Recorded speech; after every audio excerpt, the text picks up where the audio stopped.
15th, 2020. Please stand for the pledge. I pledge allegiance to the flag of the United States of America and to the republic for which it stands, one nation, under God, indivisible, with liberty and justice for all.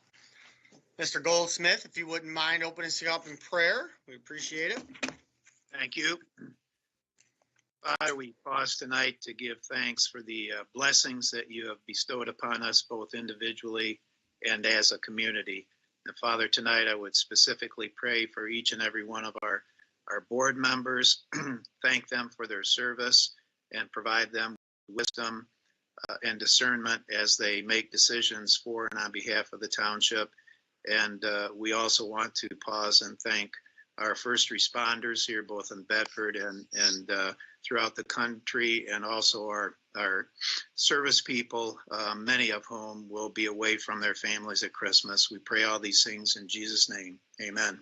Amen. Amen. Thank you so much. As the board knows, we have an extremely full agenda tonight, so I just ask that we stay on point and keep things moving as best as we can. So we have first up is the public hearing, a resolution to approve the application for an industrial facilities exemption certificate for Ort Tool and Die Corporation. I look for a motion to open the public hearing. Motion to open the public hearing. Okay, moved and Support. supported. Was that by Mr. Montre? Any discussion? Ms. Hirschberger, could you please call the roll? Mr. Steiner? Aye. Mr. Montry? Aye. Ms. Jandisek? Aye. Mr. Bruning? Aye. Mr. Gore? Aye. Richburger votes aye. Mr. Peroni? Aye, the motion passes 0. And at this time, if anybody from the public would like to call in, now would be the time to do so.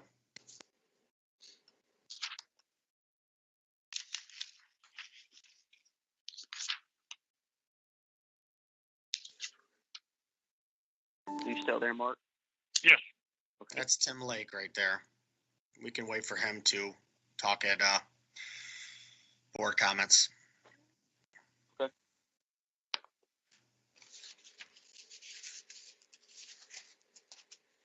George, has there been enough time gone by?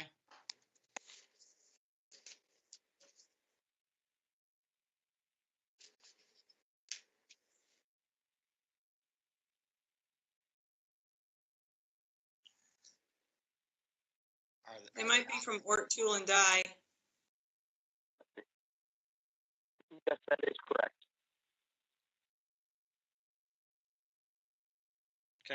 Okay, so I see no public comments. I look to move to close the public hearing. Or wait, we do have a public comment. Okay.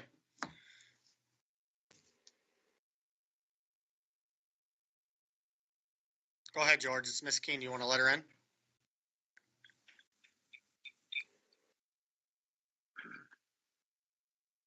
Hi, Gail Kane, 1056 West Temperance. I'm calling on issue 2.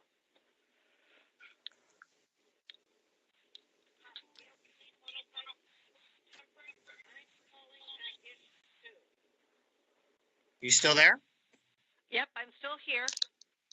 Is this for the one regarding the commercial zoning or the This is for the resolution to approve the application for the industrial facilities exemption certificate for Ort Tool and Die. Nope. I'm looking for the next one. I'll just Okay. stay on. Okay. George, you want to have her stay on or call back? Okay. Okay, Miss Keene, just Okay, hang up will and call do. back, okay?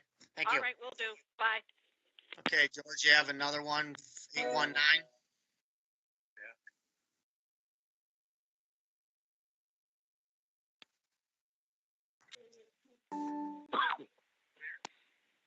Hello, go ahead and state your name and address. Hi, this is Justin Bates, 7279 Bent Creek Drive, Temperance, Michigan. Mm-hmm. Did you want to comment on the application for the industrial facilities exemption certificate for Ort Tool and Die? No, I'm calling in to be ready for something later. Thank you. Okay, thank you so much. Okay, I look for a motion to, Public hearing. okay, so moved. Support. Okay, motion is supported by Mr. Montry. Discussion? Okay, seeing none, Ms. Hershberger, could you please call the roll? Mr. Steiner, Aye. Mr. Montry, Aye. Mr. Bruning, Aye. Mr. Gore, Aye. Ms. Janusik, Aye. Hirschberger votes aye. Mr. Peroni. Aye, and the motion passed 7-0. Okay, So okay, board this, discussion, board comments. So Ms. Hershberger, go ahead. this is a tax exemption application. It's being requested by Ort Tool and Die. It is a 12-year exemption for the building improvements valued at $200 at 50%, which will retain 94 jobs and is expected to create 3 new jobs within the first 2 years. Okay, board comments or discussion? Okay, seeing none, I look for a motion. I make a motion to adopt the industrial facility exemption certificate for Ort Tool and Die Corporation in the amount of $759,200 over 12 years at a 50% decrease as presented. Support. Okay, motion is supported by Ms. Januzak. Any more discussion from board members? Okay, seeing none, could you call the roll, please? Hirschberger votes aye. Ms. Janusik? Mr. Montry? Aye. Mr. Gore? Aye. Mr. Bruning? Aye. Mr. Steiner? I'm sorry, I didn't hear Mr. Steiner. He's muted. Aye. And Mr. Peroni. Aye, the motion passed 7-0. Okay, moving on to B, resolution establishing a commercial rehabilitation district. Look for a motion to open the public hearing. Motion to open the public hearing. Open the public hearing. For support. Support. Okay, supported by Mr. Bruning. Discussion? Seeing none, could you call the roll, please? Mr. Steiner? Aye. Mr. Bruning? Aye. Mr. Gore? Aye. Mr. Montry? Aye. Ms. Janusik? Aye. Hirschberger votes aye. Mr. Peroni. Aye, and the motion passed 7-0. Okay, George, calls from the public. We'll go ahead and wait it out. I think Mr. Lake needs to be let in on this one as well, but we can wait till board comments for him as well. Do you want me to explain it while we're waiting? You can, sure. It's perfect. Okay. In this public hearing, it's regarding the formation of a commercial rehabilitation district for property located near 1575 West Temperance Road, Temperance, Michigan. It's owned by GIL Investments, and the building is the former Temperance Road Elementary School. It is stated in the memo from Mr. Lascala that his intention is to rehabilitate the building into an office environment, a network and security center, and a building that is truly green. Okay, very good. Okay, And George, this- let the callers in. Oh, Just want to make sure that people know this is to establish the district, and that is all. okay, go ahead with your comments. Oh, no comment. I'm just here to watch. That's all. Okay, well, you Look at can the do, two you can pretty do that girls. without calling in, sir. Just so you know. Okay, next caller.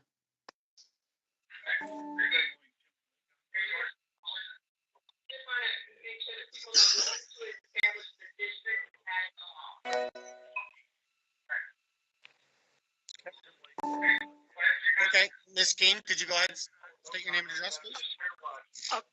Okay, Gail Kane, 1056 West Temperance. I don't have any real issue with this, but I was looking to better understand with the wording being commercial and knowing that this facility sits within a residential area, and that it doesn't require anybody else in the surrounding neighborhoods to be notified.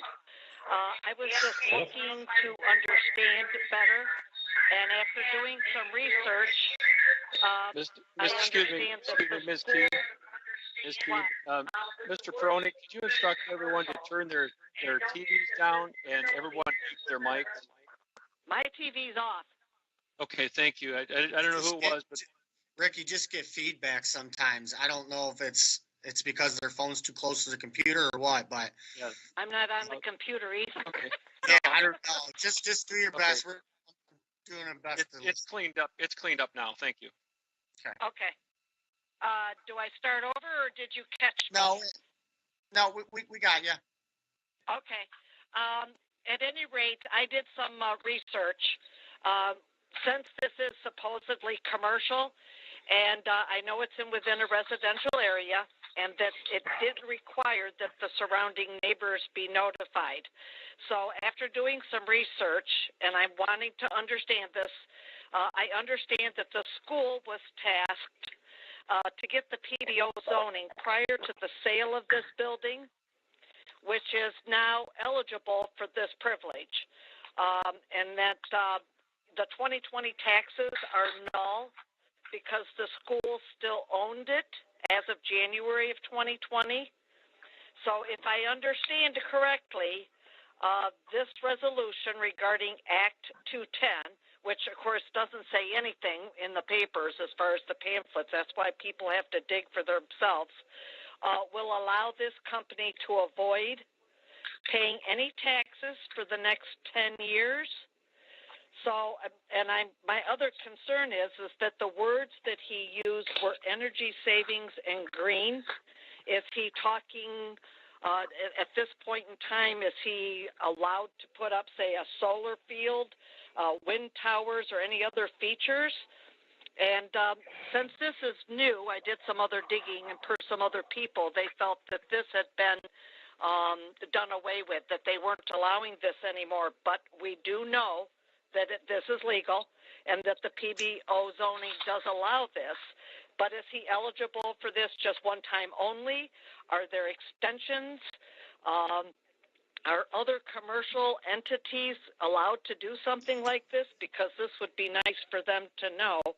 And then the other question I had is, per the card in assessing, it says that this is 7 buildings versus 1 building with 7 official offices. So that's the other question I have. There's some confusion between the assessing card and what I know. So these are just questions I'm just asking. I'm trying to learn. So I thank you very much. And I, at least the building's being used. So that's a good thing. Okay, thank you for your comments, and I think we'll be able to get those questions answered. Do we have any more comments, George? Okay, Mr. Springer, go ahead and take the wheel. If you want to have Tim or legal or whoever speak to the issues, go ahead. Well, this is Tim Lake. I can't really speak to the issues per se. I'm sure legal counsel can help with that. My comments are basically that this tool's been put in place as an incentive to help businesses that need to repurpose an existing business to bring it up to code, as well as in this particular case, look at energy saving opportunities. So we just hope you can support the measure. Okay, very good. Anybody have any comments or questions for Mr. Lake? If not, I'm going to have Ms. Hirschberger. Do you want to speak to Ms. Keene's questions, or do you want to have legal? Go ahead, Mr. Graham. You're muted, Phil. I can answer some questions, not all of them. Yeah, between you two, go ahead. Whatever you guys, however you want to work. So I know this, she was talking about it being illegal and no longer available. It is available till 2025, and whatever this board gives, and that'll be the next public hearing. It has nothing to do with this public hearing. It can go as long as we give it. If we only, and they can ask for extensions, but nothing can be extended after ours unless we give him less than 5 years, because it's only good through 2025.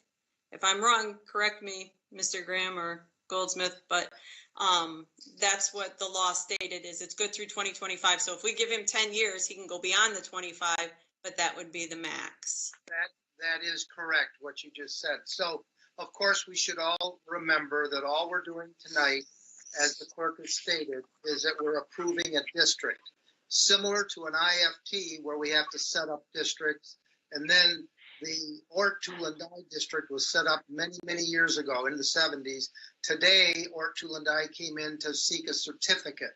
So this, with respect to commercial rehabilitation district, this is being set up just to set the district up. And in reading the statute, this property does qualify for a commercial rehabilitation district. So again, as the clerk has indicated tonight, your purpose is to establish the district for this property, which includes the Temperance Road School property.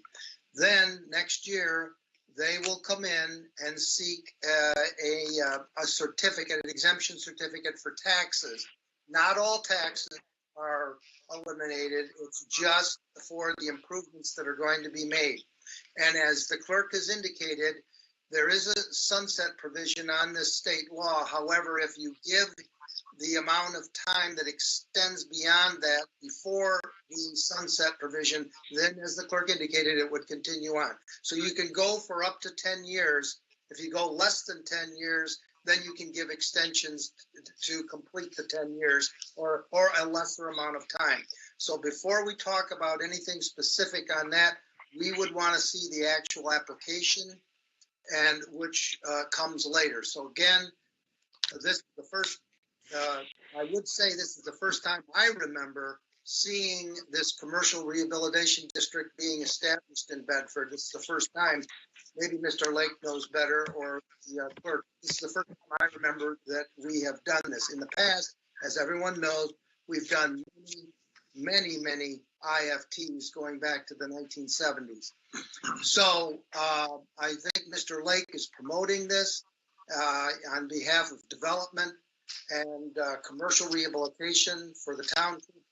And when the application comes in, which will need to be next year, when the application comes in, then we'll see better about what the actual plan is. And the township board can then decide at that time for how many years it wants to go and whether it wants to get into extensions. Okay? So, and probably, and the treasurer or the clerk can correct me on this.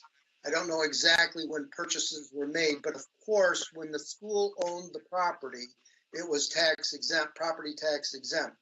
So that goes for the entire year if the school owned the property for a portion of the year. So I'm not sure exactly when the sales took place, so it is possible, but being under private ownership now, it most certainly will be taxed in 2021. You know, and tax day is December 31, 2020. So whoever the owner is at that time, it's certainly not going to be the school. So then it would be taxed. So I guess what's coming is that the owner of this property, the new owner of this property, is seeking this area to qualify and have this district established so that improvements can be put in place and there can be some sort of tax incentive to the owner in order to do that. Well, personally, I'm excited about this project. I know everybody probably that's lived in this community more than 20, 30 years remembers the school in front of White Park. It sat vacant for a number of years, and it was, quite frankly, a hazard to this community. And I think we're truly blessed to have a gentleman and a company come in here and take a chance on this. And I think this is the least we could do as a board for him. And I'm excited for what they're doing over there. So any more comments or discussion or questions for legal or Ms. Hirschberger? And Trudy, I thank you for assisting in this whole project with LaScala. You've been great to work with. And Tim Lake, thank you so much. Mr. Crony? Thank you. Mr. Steiner? Just a quick comment too, as to Ms. Keene's comments regarding potential solar fields or other types of green energy, things like that. Anything like that that's going to need to be done on the outside of the property, those would all be subject to planning and zoning rules and regulations anyway. And depending what they would do, it could incur some kind of site plan has to be done. So those items would all be addressed if the applicant / owner decides to do anything outside that property in the means of such, again, a solar field, any kind of, wind energy or anything like that, they would try to do. That would all have to go before the planning and zoning. Well, after speaking with him, I think it's mainly roof, windows, lights, balances, stuff we've done here at the township. So, yes. Okay, very good. Any more comments or questions? Good Lake again. Yeah, just quickly, they're actually considering possibly a program that would invoke the PACE district there. So that's the type of energy saving opportunities, and those type of buildings add great value to your community and spur other folks to look at green energy opportunities. So very good. Thank you, Tim. Did you have something, Ms. Hirschberger? We need to close the public hearing. Okay, look for a motion to close the public hearing. Make the motion to close the public hearing. Support. Okay, motion supported by Mr. Bruning. Discussion. Seeing none, could you call the roll, please? Mr. Steiner? Aye. Mr. Bruning? Aye. Ms. Janusik? Aye. Mr. Gore? He's Mr. Montry? Yeah. Gore's aye. Mr. Montry? Aye. Hirschberger votes aye. Mr. Peroni? Aye, the motion passed 7-0. Okay, now I look for any more discussion on the agenda item? Seeing none, I look for a motion. Ms. Hirschberger? I'd like to make a motion to adopt the resolution and establish a commercial rehabilitation district pursuant to the provisions of the PA 210 of 2005 for an area in the vicinity of 1575 West Temperance Road, Temperance, Michigan, to be known as Bedford Township Commercial Rehabilitation District 1 as presented. Support. Okay, motion is supported by Mr. Gore. Discussion? Seeing none, could you call the roll, please? Hirschberger votes aye. Mr. Gore? Aye. Mr. Bruning? Aye. Ms. Janusik? Aye. Mr. Steiner? Aye. Mr. Montry? Aye. Mr. Peroni? Aye, the motion passed 7-0. Item 2, approval of the agenda. Make a motion to approve the agenda as submitted. Support. Okay, motion is supported by Ms. Januzak. Discussion? Seeing none, could you call the roll, please? Mr. Steiner? Aye. Ms. Janusik? Aye. Mr. Montry? Aye. Mr. Gore? Aye. Mr. Bruning? Aye. Hirschberger votes aye. Mr. Peroni?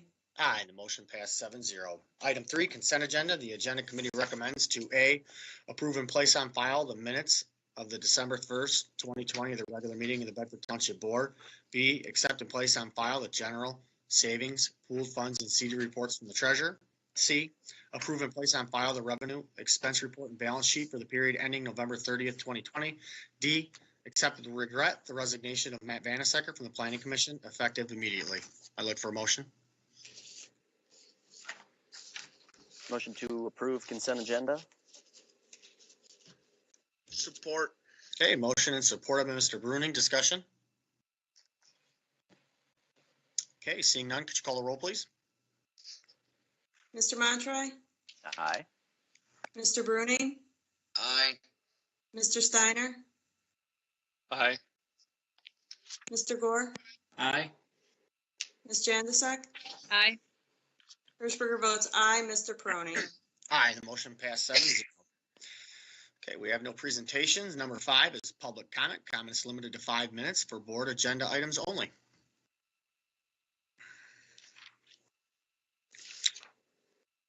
And George, could you let in Christine Eichler? I think she's holding on the line right now, the 1996 number. I can have her start explaining board review right now to the board until we get a caller in. Is she the only caller we have on right now? I see 2 people still on there. I'm here. Okay. I'll wait for Mr. Bruning to come back. There he comes. Okay, go ahead, Christine. Board review is obviously, part of the assessing department, and I thought it'd be good for you to get on here and to kind of explain to the whole board, especially the new board members, about board review and, some of the, state requirements and stuff like that. So go ahead. Good evening. Hi, everybody. I wanted to talk about the PA 660 2018. otherwise known as the property assessing reform. Section 28, number 1 through 6 pertain to the Board of Review. In Okay, section, Christine, yeah, I'm gonna stop you. I'm gonna let our callers go ahead with their public comment, and then we'll get into okay. that item. Go ahead, George. Okay.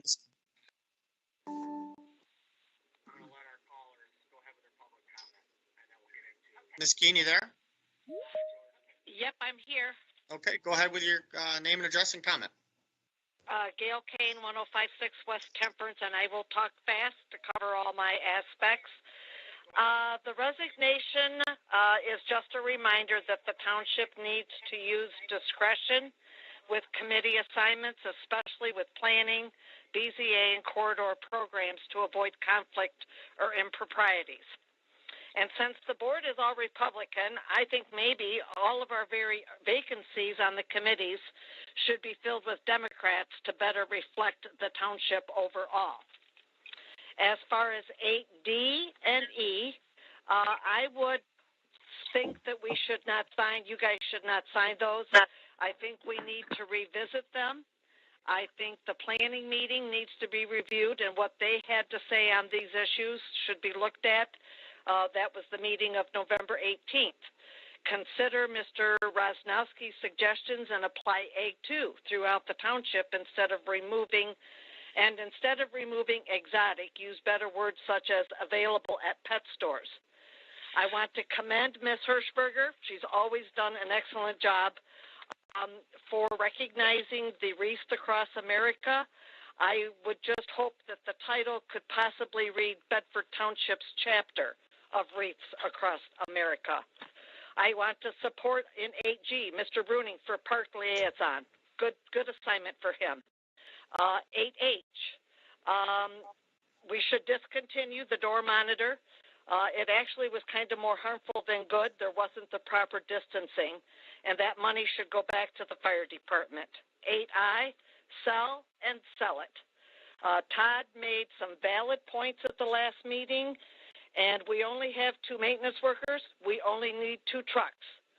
Even if you keep it, what are you going to do with it after snow? Transport youth groups to park projects? I mean, they're not going to be able to use that. 8J and K. We should have valid opinions voiced by the people, the employees who actually use this equipment. 8L, why? Why are we going to do this? Is that company going to profit by refurbishing what we collect? And any concerns with lithium batteries in this stuff that could possibly combust? Is this service available through our county agencies? Sadly, well, and then onward there towards the very end, we have lost a valuable asset with Ms. Ahonen leaving the library board. Sadly, she's become another victim of the toxic and hostile dictatorship within this township. And I will continue to watch with interest Mulch King's progress. And I think that's it on that part of the agenda. I will be back at the end of the meeting. Have a good night. Bye. Thank you for the comments. Have a great night. Okay, George, you have another comment there?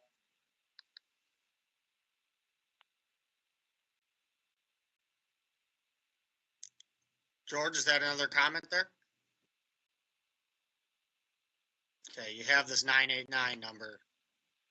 Okay. Hello, go ahead and state your name and address. Hi, this is Beth Rosnowski. My address is 9316 Jackman Road. I would like to speak in support of the Planning Commission's recommendation regarding item 8C, poultry keeping.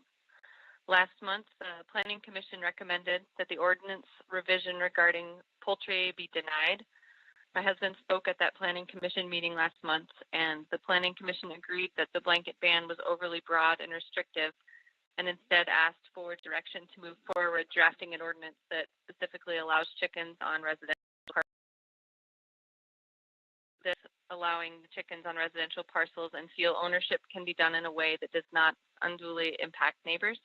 Our current ordinance 400.403.6.c allows horses on residential properties over 5 acres. So it seems unreasonable that chickens would not also be allowed. I understand that the township is considering the proposed language as a clarification rather than a change, but why would you clarify something that is, in a sense, unreasonable? I have researched many other townships, towns, and boroughs across the state and the country, and there are many examples of ordinances that permit chickens in residential and highly urban areas. There would be an opportunity to utilize their language as guidance for drafting our own township. This area is integrated with agriculture, and the influence of the Monroe County Fair, 4-H, FFA, and other associated programs that teach and emphasize responsibility, work ethic, and where our food comes from for our youth is beneficial. Commission for their thoughtful evaluation of the proposed ordinance change, and I ask that the board support the Planning Commission's recommendation to deny this proposed change to the poultry ordinance and instead draft new language to specifically allow chickens on residential parcels. Thank you. Thank you for your comments. Have a great night. You too. Bye. Okay, thank you, George. Moving on to unfinished business. We have 7A, appointments to board review, and I was going to have Christine. Go ahead, continue on, Christine Eichler. Hi, yeah. So as I was saying, PA 660 of 2018, Section 28, 1 through 6 pertains to the board of review, and the township board shall appoint electors for the board of review, and 2 of the 3 members shall be taxpayers of the township. Members appointed to the board of review shall serve for terms of 2 years, beginning at noon on January 1 of each odd-numbered year. In Section 3, I want to touch base on the alternate members. Township board may not appoint more than 2 alternate members for the same term as regular members, and each alternate member must be a property taxpayer of the township. So there's those 2 requirements, and I know that we have our current board of review members are up for their reelection for their terms, and one of our board of review members, this will be their excuse me, hang on, let me get my notes. This would be their 3rd term, and another one would be their 4th term, and then the 3rd member would be their 1st term as I understand that the township has passed in 2002 a policy on limitations for terms for their board, for their committees. I just want to stress to the board that it's very important to have trained and experienced members on this board due to the extensive and complex statutory requirements that are constantly changing. In fact, beginning in 2022, board of review members will be required to complete training at least once every 2 years to meet the audit requirements. The State Tax Commission recommends all new and returning board of review members, to keep up to date and attend the training and that's related to the legislative and policy changes that have occurred. The board of review members that we have on here, 2 of the 3 have been on there for more than 2 terms now. So they've been to, all 3 of them have been to training classes last year. I just received from MTA that they are going to be offering board of review training also, and that will be available in January, February. I do want to state that this 2021 assessment roll will be audited by the AMR review for the assessing reform as part of the reform.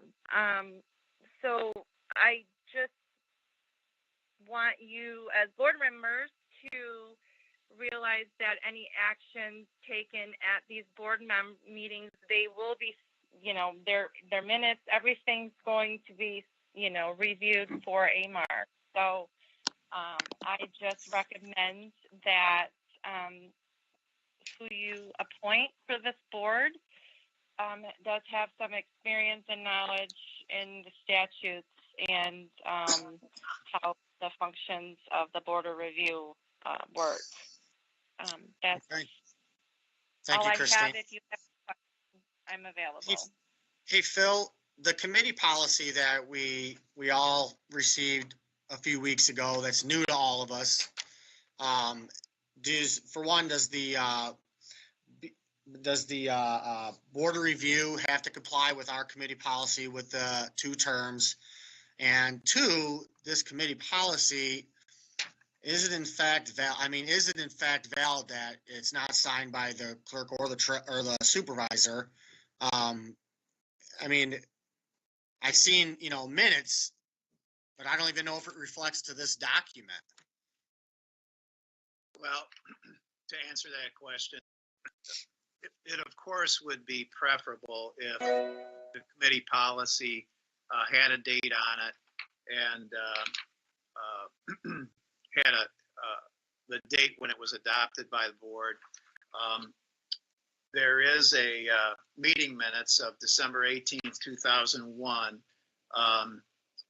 and under old business discussion regarding committee appointment policy. Trustee Barr, Med Barr at that time, commented on the policy. There was board input and there was a vote. Unfortunately, it doesn't identify this particular policy as the policy that was actually voted upon. And maybe Trudy can help us with that, because I think she has said that those meeting minutes were attached to the committee policies. Would encourage the board to give strong consideration to revisiting these committee policies. They really need to be redrafted, in my opinion, to, number 1, reference statutory requirements for certain boards and commissions, and 2, to give careful thought to them. You're self-restricting with this policy, which you may be comfortable with. With respect specifically to the Board of Review, I would ask this question: is that a paid committee? In other words, do the Board of Review members receive compensation, per diem compensation, other than reimbursement for actual expenses? I see Trudy's nodding her head yes, that it is a paid committee position. So it would fall under paid committees other than BZA and Planning Commission, where it does say no person may serve more than 2 terms or more than 10 years consecutively. So that's the issue that we have. And I don't know if the board, these appointments have to be made before the end of the year. So I don't know whether the board wants to, if you're going to follow the committee policy that was, and if we're going to determine that this was the committee policy that was in fact adopted by the board in December of 2001, I think it was, then the ones who have served more than 2 consecutive terms wouldn't be eligible for readoption. And I understand that. Your team didn't draft this committee policy then. This No. was drafted by somebody in office. Yeah, well, I don't know who it was drafted by, but we didn't draft. Okay, Mr. Steiner? And Mr. Goldsmith, I wholeheartedly agree with you on changing the document itself. I've had that same conversation with many of the board members as well about how we need to go forward. As you heard me say at the last meeting, I put together a spreadsheet to try to help the board understand who's up for reappointment, new applications, et cetera. So this will be part of it, and I plan on working and getting ideas from the rest of the board members of ways to change this, and whoever wants to help me, one or two other board members, to be able to put it together as a package and present this to the board. Again, I'm volunteering, and I'll take the lead on doing the documentation, and whoever wants to give me input, I'm glad to take it, and we can go from there. So here's the thing, though, we're talking about a policy that this board hasn't followed, and I don't know if Trudy, you could speak to it if you ever know it's been followed. We're talking about following it at the last minute this year, but we're going to rework the whole thing next year. I guess what's the point of following it right this moment when we even know the clerk? I mean, I'm fine. I mean, we got to do what we got to do, but it's just, it seems that we would do the best we can, like we have consistently for all these years with appointments and what we're doing, and then let's rework it and get it the way we want it moving forward. But like DDA, I mean, if you have to overturn people every 2 years in DDA, you'll run out of businesses in DDA. There's only so many businesses that you can appoint and put on this board. So there's a lot. Yeah, Phil, Rick, you're right. This thing really needs to be reworked. I agree. So, Mr. Supervisor, with respect to, and I don't know if it's because it's in this policy document, but in my memory, we've applied a similar policy to both the BZA and to the Planning Commission. Those have been term limited to 2 terms. And I don't know if it's because of the existence of this committee policy. It may be, but that's been the practice for as long as I can remember. Well, maybe not as long as I can remember, but certainly, Trudy, would you say for probably the last 20 years, maybe? At least. The library also has followed similar. Yeah. So with BZA and planning, that has been followed. DDA, it has not been followed, and there's a legitimate reason for DDA. And Paul, you touched on it, and that the members of the DDA, most of them have to be within the district by state law. So that's why this needs to be redrafted to comply with the enabling legislation for a lot of these boards and commissions. So that's all I have to say on the issue, I guess. All right. Well, we got to get this moving forward. I can also say that in the past, we haven't received this many applications or this much interest in boards and commissions to even switch board members out. Now we have a lot of interest and a lot of applications that we can follow the rules and rotate these boards. Trudy, you're spot on, because I think there's been more applications this year than I've seen in 20 years combined. And again, we need to go with what we have in front of us today. We need to tweak it in the future for next year. And again, we have signatures on it. We have dates on it. We'll have it voted on. We'll have it tied directly and referenced in a board meeting. It'll be referenced with board minutes to that whatever document gets put forward. I would prefer to take the form of resolution. That'll be easy to reference. Would you agree, Trudy?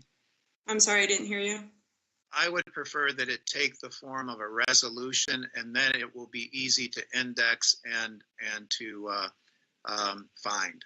Well, also, any board policies that this board has, I think they should all be put in a folder, and each board member should have them. That way it's not Paul walking over to the clerk's department and saying, hey, do we have a policy for this? And Trudy looking and researching and finding it. Yes, we do. I think we should have all of our policies ready and available. That way, we can follow them, and next boards can follow them as well. So it could also be added into our new policy that we just adopted last year. Okay, we have our memos in front of us. Trudy and Krista sent in a memo. I sent in a memo as well. We all heard what Ms. Eichler said about being taxpayers and experience. As far as Ms. Hirschberger and Ms. Janizek's appointments, did you guys call and talk to these people to see, because it doesn't say on our application that these meetings are during the day, they're for 8 hours. Did you find out and make sure that they can? Because each person that comes before me or I put on the docket, I call them and talk to them about the board and make sure it's something indeed they can do. Well, 2 of the members are current members, Correct. so But- they know what they're getting into. I'm talking And- to the ones.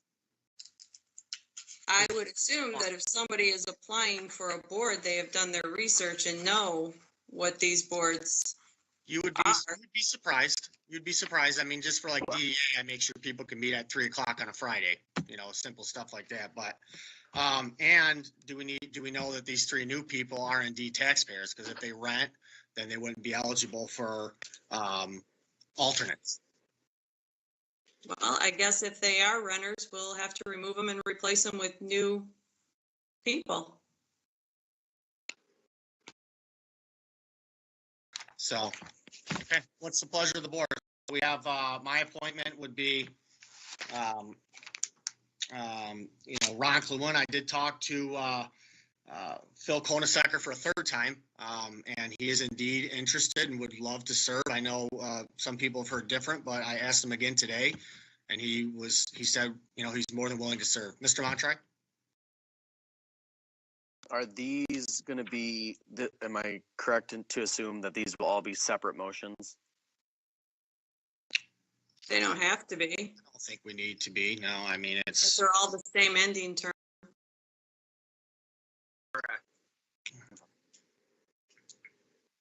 So I'll make a motion that we appoint Benjamin Amos, Ronald Kalawa, Clawoon.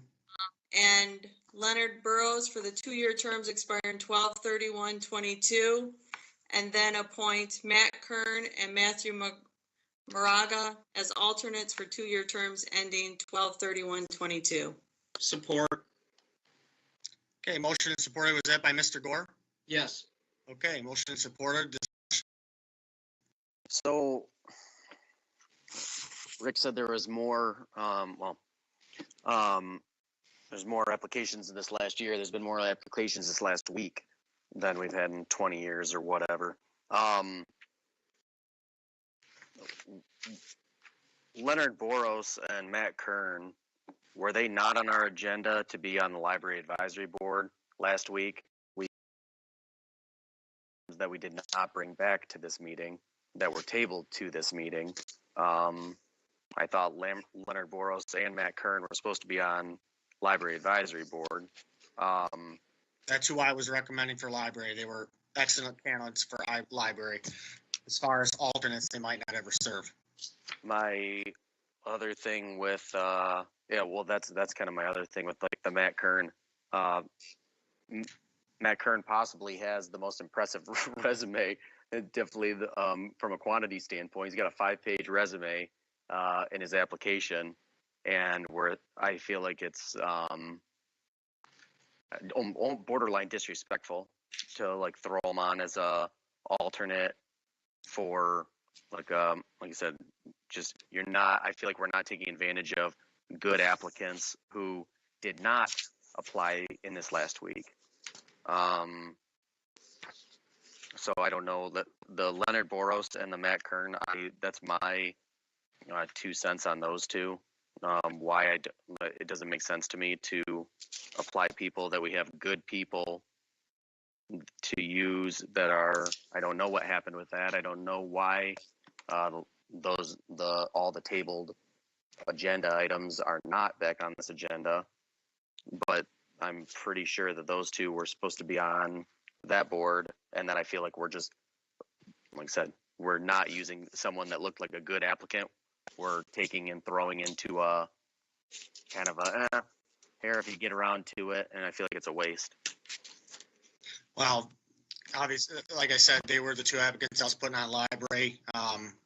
Trudy and Ms. Janizek had different opinions of who we wanted to see on library, so I think that was part of why they were put on this, because then we couldn't appoint them to a second board. But like I said, whatever the board wants, but indeed, we're gonna, we're appointing people with unknowns too. So you don't know if they are taxpayers, as far as property owners, and you don't know if, they didn't do the homework to find out if they can serve during the day. So I would also say that easy. Throw my glasses off. I would say I think it was the supervisor's 3 appointments. From my understanding, it's a formality that Philip Konigsecker is not serving at least for another year. Like his actual term was looked like it was supposed to go until the end of this year, and we're just making an adjustment to I didn't completely understand why. I know it had to do with AMAR that we were making that adjustment, but that was another thing that seemed like we're going, hey, we'll take those 2, we're cutting his term short to fix a formality. That was another thing that I felt like didn't make sense to me. I also talked to Phil, and he is on 2 other boards. This is a 3rd board he's on. And when we explained everything, he said he was fine with stepping down. He really wants to stay on the fire board. That one's more important to him than this one. And he was okay with it. Yeah. And there are 2 other applicants that have backgrounds with library that I think are better for the library. we're not saying that he's not okay with it.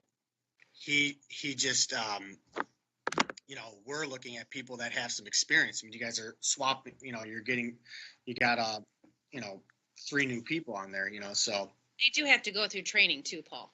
Well, I understand it, but when you have, experience, you have the years of experience that he does. Did you watch the meeting today? I mean, you need to know your stuff, and the March board review is a big deal. And you guys are throwing people on these boards without doing the background. I'm going to call the question.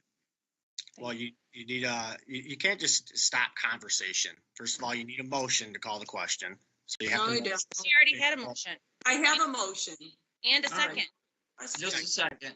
No, Okay, you have to have The 3 that we're supporting, that I am supporting, all put on border review only. Whereas Mr. Kern, granted, Mr. Montre does have an impressive resume, but he has checked every box and just wants to be on any committee. And he specifically put in there that he can fill any holes. So it's not that he wants to be on one particular committee.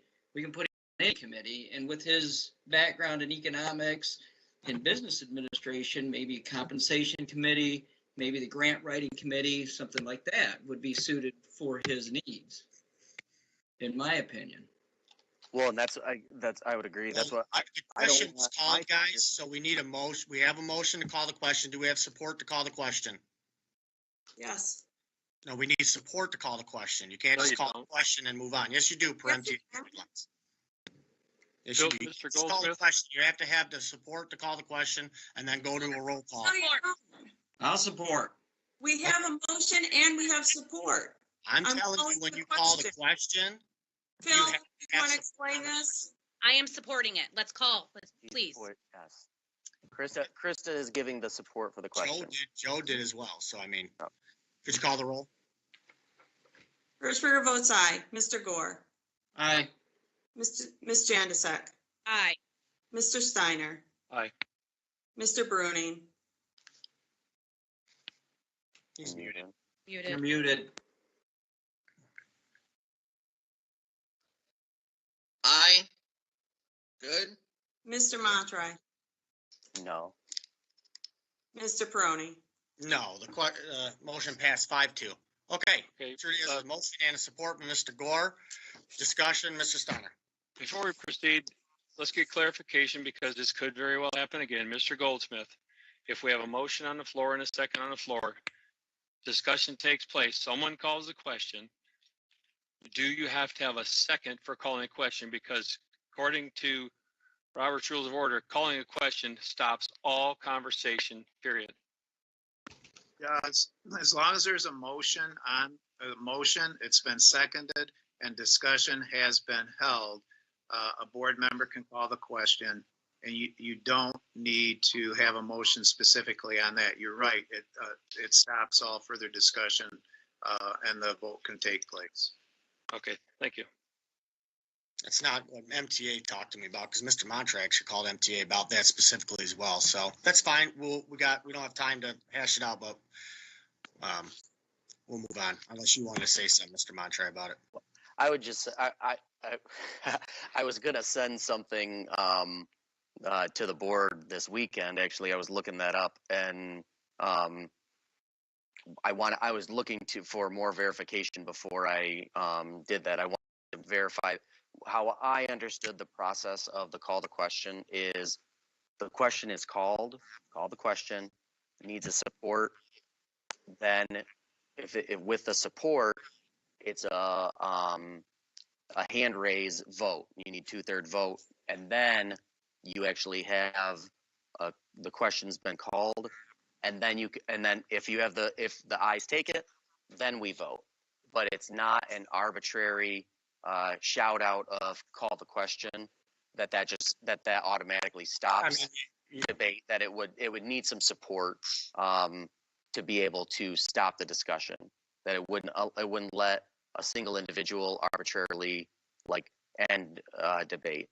So I believe the way that we just did it, to me, I think is more appropriate. But like I said, I was looking that up and doing some looking at that this weekend. Well, if you think that's the problem, having a good conversation, and just because somebody doesn't like the way the conversation's going, they call the question and it ends it. So, anyways, moving on. Ms. Hirschberger, could you call the roll, please? We have a motion and support on the floor. We just did the motion and support and did the roll call for the calling the question. No, we didn't. You're Okay. muted, All right. Rudy. Moving forward. That's what we just told you, the way you explained it. That's what I told you we had to do, but okay. All right, moving forward. Item 7B, appointments to the Planning Commission. Okay, I have Joe Fike on here after Mr. Matt Bannezecker had to resign due to conflicts of interest. Joe Fike, y'all have his application. Great guy, very involved, with the business end, and has a great background, and I think he's a great applicant for planning. So I'll make a motion that we appoint Joe Fike to a first term to the Planning Commission, term ending 12/31/23. I'll support. Okay, motion to support, Mr. Montre. Discussion? Okay, seeing none. Ms. Hirschberger, could you call the roll, please? Mr. Crony, Aye. Mr. Montroy, Aye. Ms. Janusik, You're muted, Krista. No. Mr. Gore, No. Mr. Steiner. No. Mr. Bruning, No. Hirschberger votes no. Okay, motion failed 5-2. I'd look to reappoint Ron Fritz to the second term on Planning Commission, term ending 12/31/23. I'll make a motion we reappoint Ron Fritz for a second term ending 12/31/23. We have a motion on the floor. Do I have a support? Support. Okay, motion supported, Ms. Hirschberger. Discussion?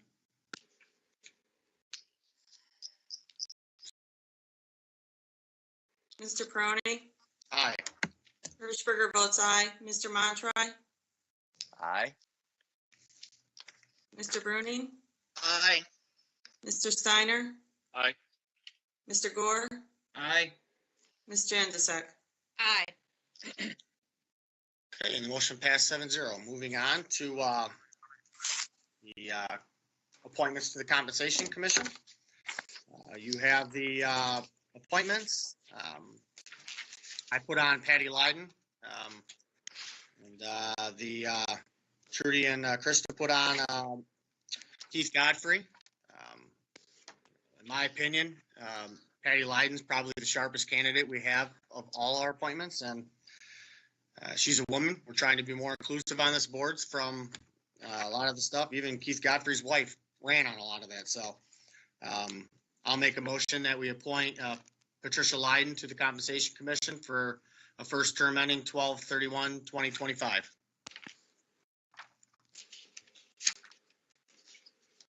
I'll support for discussion.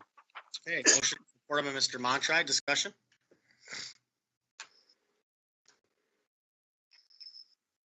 Okay, anybody have any discussion? Seeing none, could you call the roll, please? Mr. Peroni, Aye. Mr. Montry, Aye. No. Mr. Bruning, No. Mr. Steiner, No. Mr. Gore, No. Hirschberger votes no. Okay, and the motion failed 5-2. Okay, do we see another motion? I'll make a motion that we appoint Keith Godfrey for the first term ending 12/31 to the Compensation Committee. And it's 2025 ending year. Support. Okay, we have a motion and supported by Mr. Bruning. Discussion? Okay, seeing none. Oh, go ahead, Mr. Montry. I'm so golly. Oh my gosh.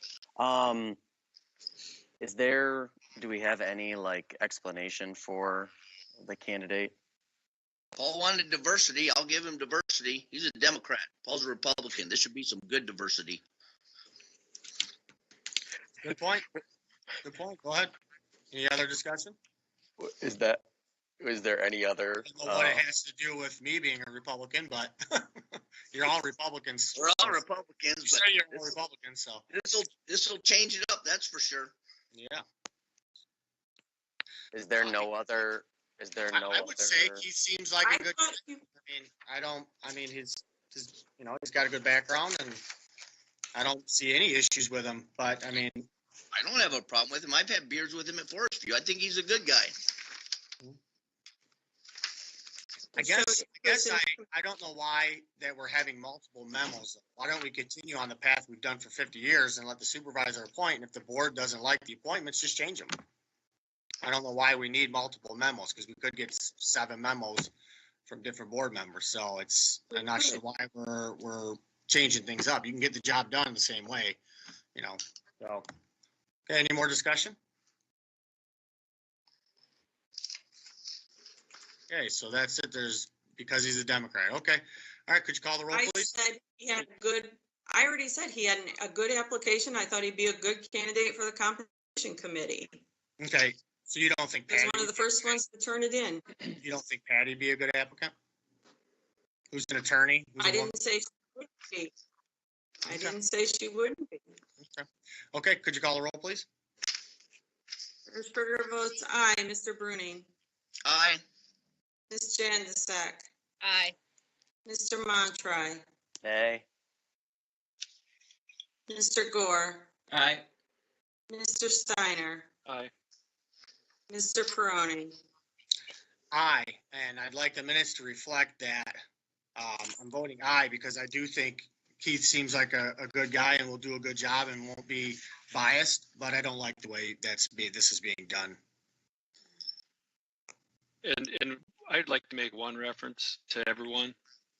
In this community, we don't need Democrats and Republicans. We need good Americans that live here in Bedford that want to serve Bedford. End of story. I don't care what they are, Democrat, Republican, Independent. So That's what we've done for the past 8 years, at least that I've been involved, and it's worked very good. So, and it's worked really good with the supervisor making the appointments as well. So, okay. Okay, you did the roll? Mm-hmm. Okay, and it passed 6-1. Okay, moving on to new business, vouchers for payment, Ms. Hirschberger. Before you do that, Trudy, I'm sorry.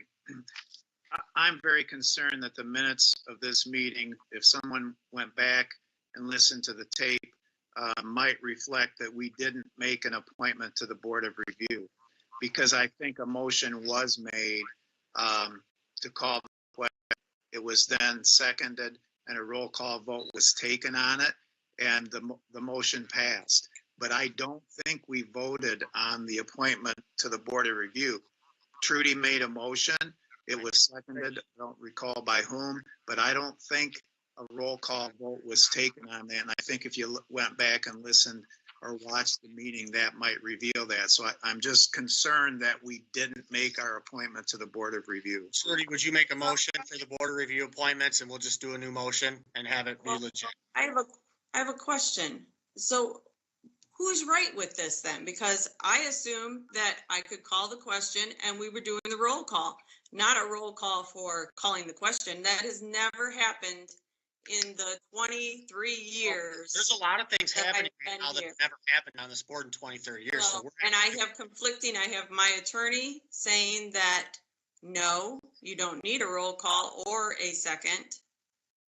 Craig And Montre called it. MPA always says, go to your attorney. Your attorney is the one you need to listen to. Okay. So I would do what he's saying to do though right now and do a new motion. I wouldn't hear from him right now. No, I don't think we have to do a new motion. Two things happened before I gave my opinion. There was a motion by Trudy. It was seconded to make up an appointment or appointments to the Board of Review. Then there was discussion. Then Trudy called the question. Then I think in an effort to expedite the meeting, someone made a motion, supported or seconded, and I think the roll call vote was taken on that motion, regardless of what I had to say. Now, No maybe- motion I was, thought I was voting on calling the question. no one made a motion to call the question. Krista just said, fine, I'll second it. But there was no motion. I didn't make a She said she motion to was call the seconding. question. I just called the question. Okay, and that clarifies it. I just didn't want us to go back and have a problem with did we or did we not make an appointment to the Board of Review. So No, I did not make a motion. if that motion wasn't made, then the motion that was voted upon was the motion to appoint to the Board of Review. Okay, sorry. Well, vouchers for payment. It sounds like we're good. Go ahead, Trudy. Can I interject real quick?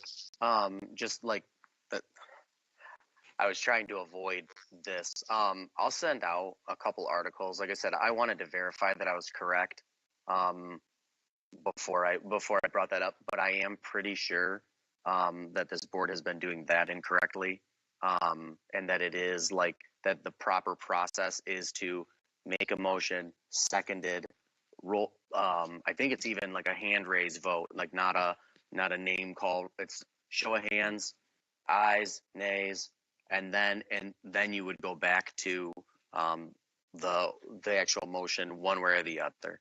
Like I said, I'll send some stuff out. I wasn't 100% sure that was the correct process, but I felt like what this board had done in the past was incorrect. So that I started like looking it up. I wanted to make sure. But to Trudy's point, we haven't done it that way before. That's why I didn't want to blindside the board with that. But I do believe that is the correct way. But like I said, I'll send some stuff. I'll send a couple things out after the meeting, and I'll set we can go from there. Over to 8A. Go ahead with 8A. Okay. I'd like to make a motion that the following vouchers be approved for payment. General fund in the amount of $130,927.05. Fire district, $5,267.76. Police cents. Park fund, $391.03. Fire equipment, $15,853.53. Library fund, $3,073.02. Water revenue fund, $49,792.69. Downtown Development Authority, $118.56. Sewer O&M fund, $2,011.49. Trust and agency fund, $1,600 for a grand total of $209,827.34. Support. Okay, motion is supported by Ms. Hertzberger. Discussion? Seeing none, call the roll, please. Hertzberger votes aye. Ms. Jandisek? Aye. Mr. Montroy? Aye.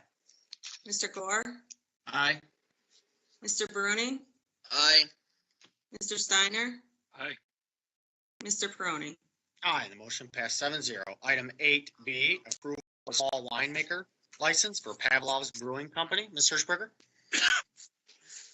So attached, everyone's read the memo from Pavlov's, Joan and John Grohl. So to be able to go forward for them to get their small winemaker's license, the township board needs to approve for an on-premise tasting room permit for them. So I'd like to make a motion that we approve the on-premise for Pavlov's Brewing Company for the address of 7548 Lewis Avenue, Temperance, Michigan. I'll second. Support. Okay, motion is supported by Mr. Gore, was that? No, I think it was either Mr. Montre or Mr. Bruning. But I'll support it. Doesn't matter. Someone supported it. Supported by Todd and I both did either one. Discussion? Well, who are we going with the second? Mr. Go ahead, Gore. Todd, take it. Okay. Okay, Mr. Bruning, I'm the chair. I'll handle it, Mr. Steiner. Mr. Go ahead, Mr. Bruning. You can have the support. Support. Okay. Hirschberger votes aye. Mr. Bruning, Aye. Mr. Gore, Aye. Mr. Steiner, Aye. Ms. Jandisek, Aye. Mr. Montroy. Aye. That's 7-0. Okay. Item 8C, resolution to establish the 2021 sewer use charges. Miss Janizek, give us the good positive stuff here. Yeah, well, well, this is the sewer rate adjustment that comes to the board every year. Unfortunately, the rates have to be raised this year. Over the last couple of years, the Drain Commission and the former treasurer met with a consultant to go over the sewer rate schedule through the year 2023 to make sure that our sewer system could be self-sufficient, to make bond payments for the sewer treatment plant expansion.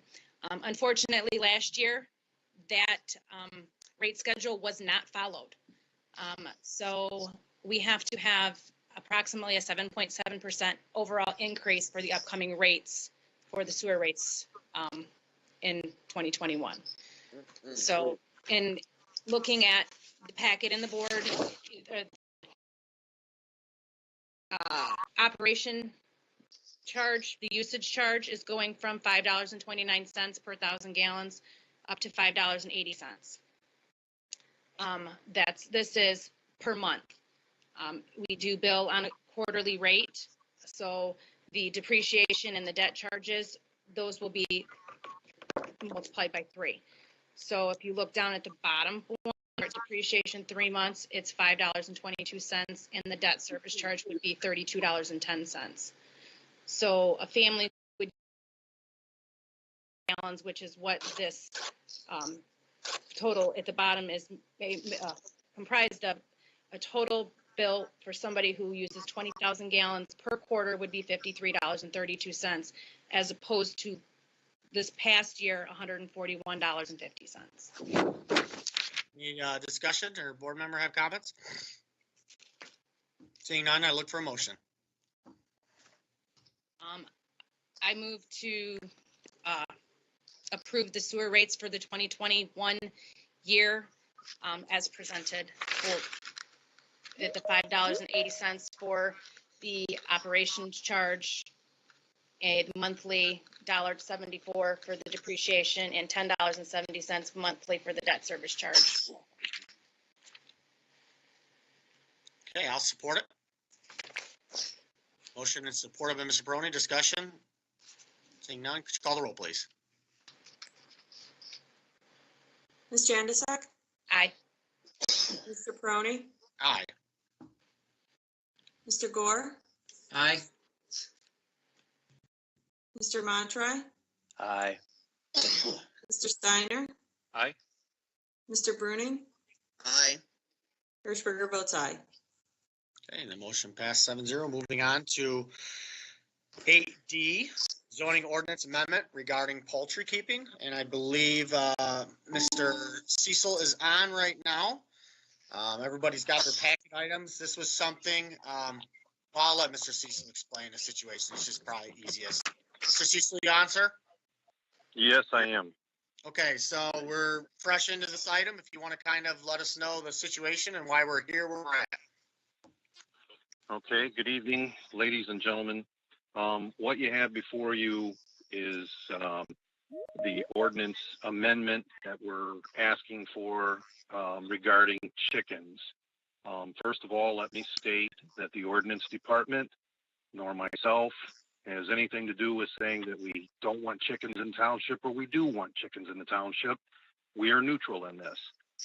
This is coming up because, and I'm sure Phil can address it, currently we have a permissive ordinance. That's what we operate under for this, the chickens. And currently our permissive ordinance does not allow chickens in a residential zoned area.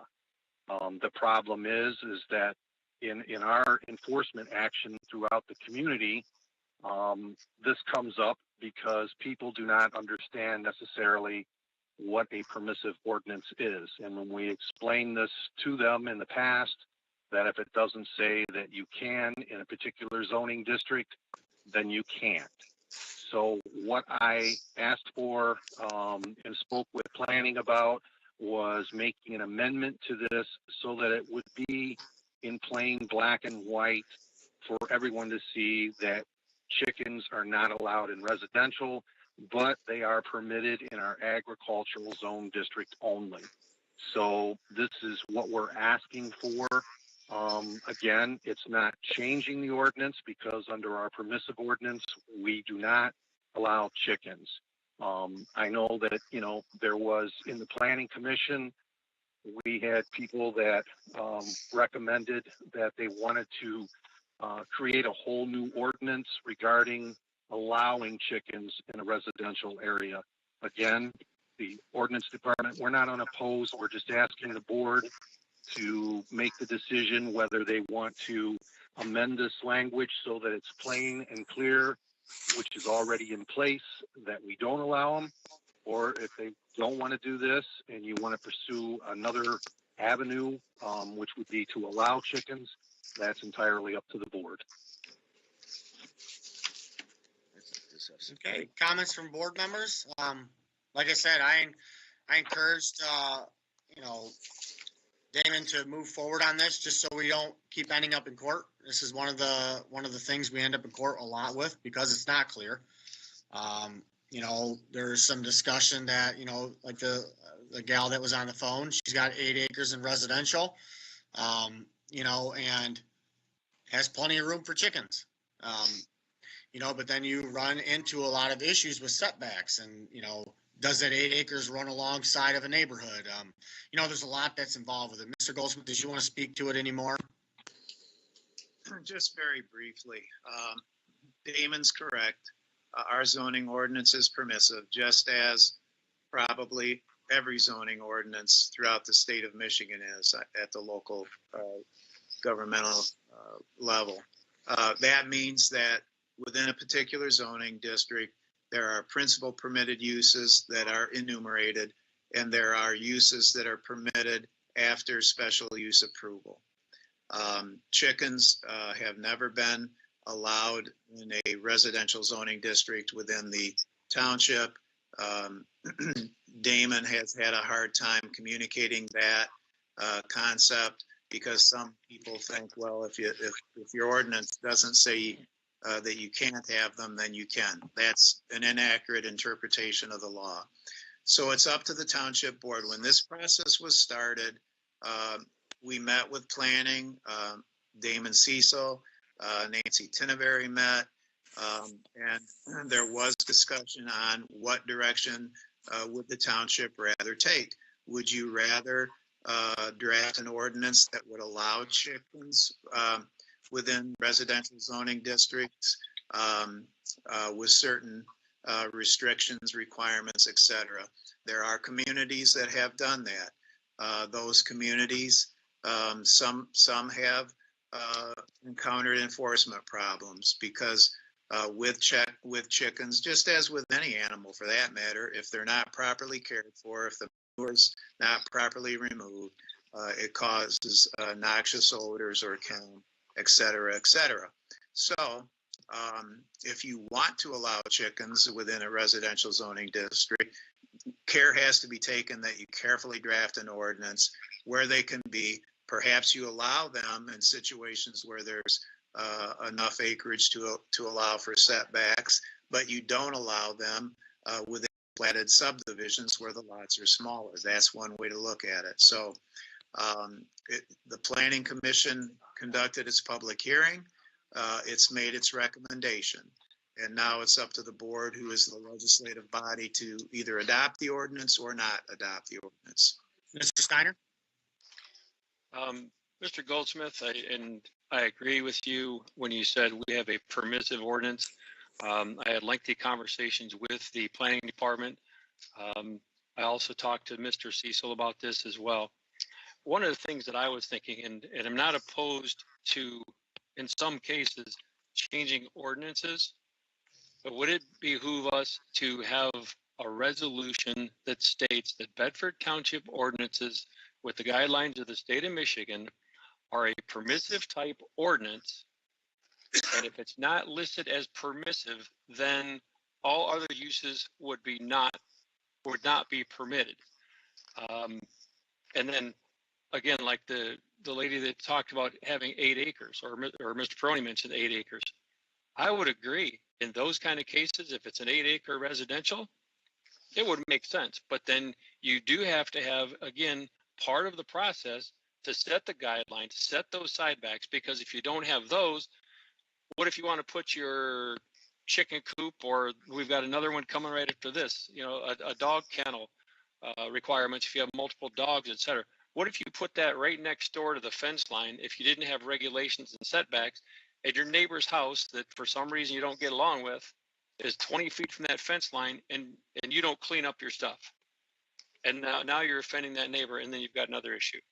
So that's why if we do make changes, we must have things in place that stipulate what you can have.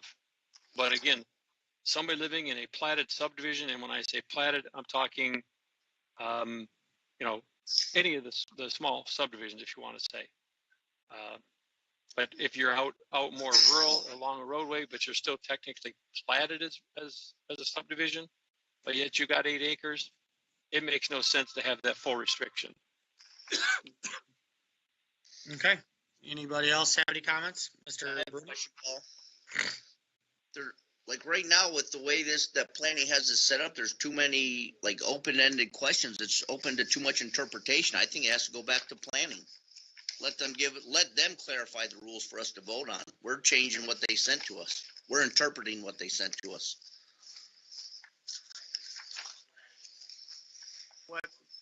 If I may, what they've recommended, Todd, is that what the Planning Commission has recommended is that it be sent back to the Planning Department and legal to consider an ordinance that would allow chickens within residential zoning districts. So that's up to the board. The board's, if I want to consider such an ordinance, then it would have to go back to planning. I agree with Phil. I think we need to simplify it to this board, though. Do we want to move in the direction of creating an ordinance to allow chickens in a residential, or leave it alone the way it is? Because right now, we haven't allowed chickens in ordinance in the residential ever. Mr. Montre? I said that when we talked about this, 2 years ago or whatever, and there was a pretty general consensus amongst the Planning Commission in that direction, and I'm in agreement with all of them. I believe that there's a lot of areas of Bedford, and like the points the caller had made, like there's a lot of areas in Bedford where it makes sense to allow. And I don't know what the solution is. I was thinking if a solution would be where say like a person like the caller could apply for, I don't know if that would be like a zoning variance or something along those lines, to, hey, I live in a certain area that I feel like I should be allowed to have chickens and they can apply for it. Is that easier than completely rewriting? I don't know. I've been trying to think like, but either way, yes, I think that we don't leave it the way that we are. I believe that there's too much area in Bedford where it makes total sense. There's no reason why somebody couldn't have chickens as long as there were certain stipulations. And like I said, I was in agreement with all of them. And if we do go that route, Dennis Jenkins made a good point in that meeting, saying there's got to be templates of some sort out there where you could piece something together and it wouldn't be you're not starting from scratch on it either. But that's my opinion. With respect to your question, could a property owner apply for a variance? The answer to that is no, because it would be a use variance, and use variances are not permitted to go to the Zoning Board of Appeals, so that couldn't be done. In terms of, there are other communities that have drafted ordinances.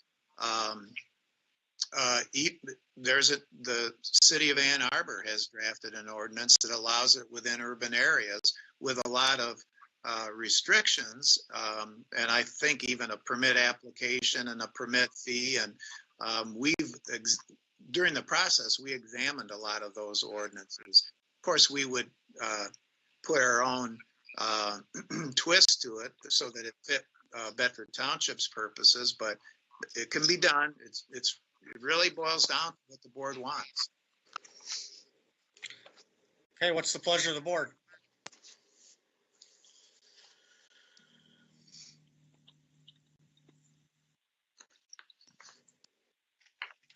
We're looking for a motion to accept the planning commission's recommendation to deny the proposed zoning ordinance, or what are we looking for?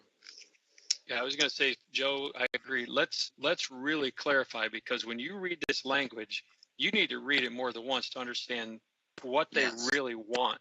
Yes. So let's make sure we all understand it the same exact way and what they are recommending. My conversation, well, is Damon still on the phone? Yes. Yes. Damon, so one of the last things I was told, this is for clarification of the ordinance. Right. This is right. not. This is not nothing new. This is not changing anything. This is specifically stating no chickens or other poultry keeping other than in an ag district, which is what we currently allow already.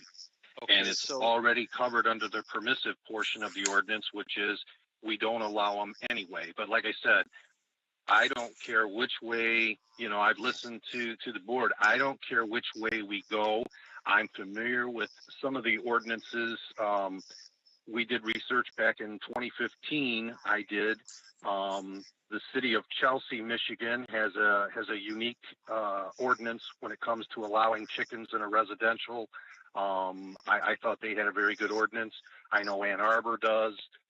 Again, for us, it's an enforcement issue. It doesn't matter to us if the board recommends that they want to allow chickens and they want to direct the current legal department and planning to sit down and develop one. We're not unopposed to that either. This is simply to clarify when we send out something to a citizen that they understand, other than just saying, well, if it doesn't say you can, then you can't. Okay, so that was the only purpose for this. Okay, so you basically answered my question, and here's my take on this, that I don't think we should take out the current language, or try to at this point, of saying, let's go ahead and take out the no chickens, because we don't have any guidelines, as we all agreed to. We've got to have guidelines. So my suggestion would be we don't make changes, but we make a recommendation to go back to the planning department to draft language where we could, at a future meeting, vote on allowing chickens in residential with certain restrictions, setbacks, acreage, etc. Whatever way you wish to do.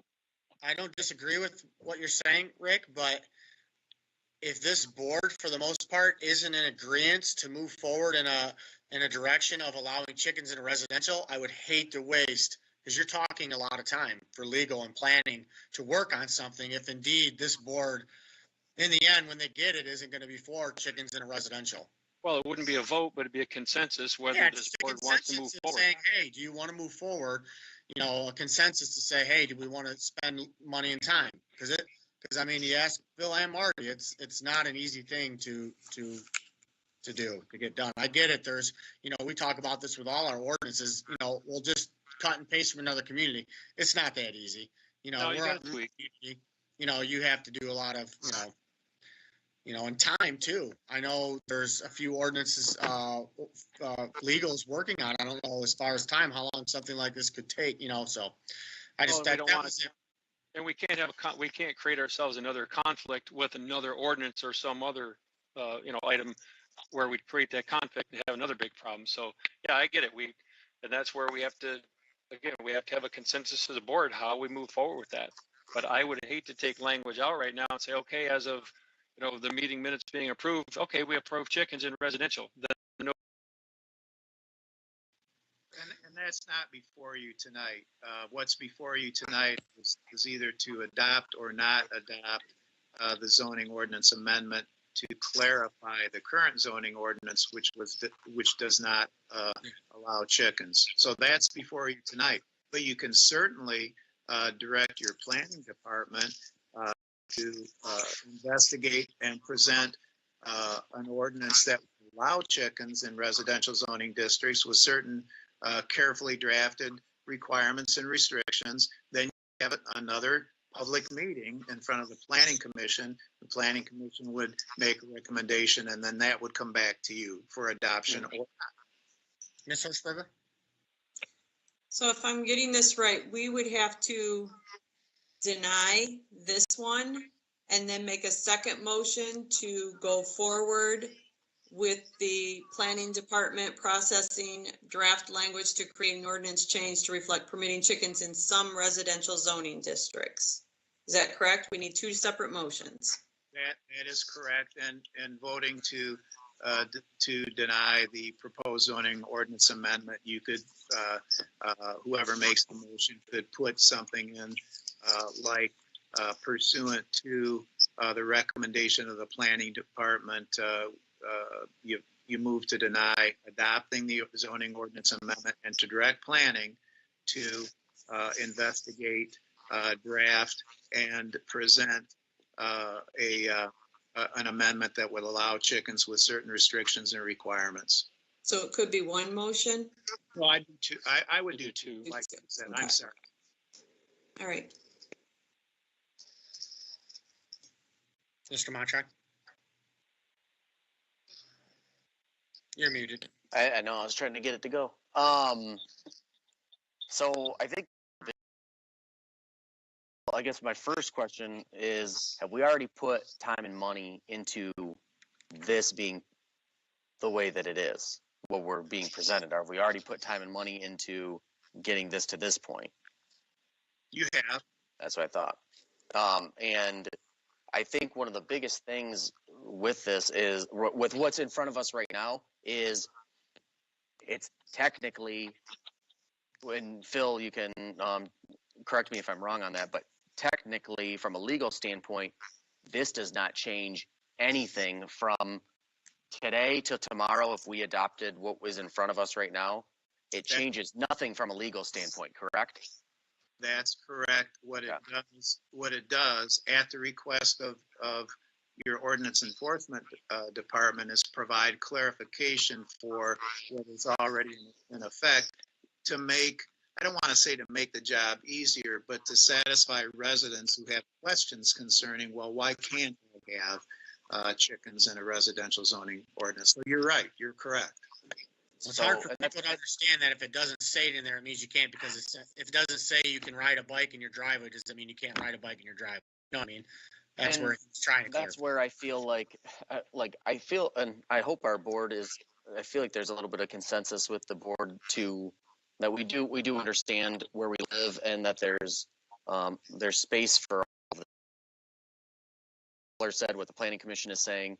But in that meantime, planning commission meeting, like, I don't want to keep making Damon's job harder than it has to be.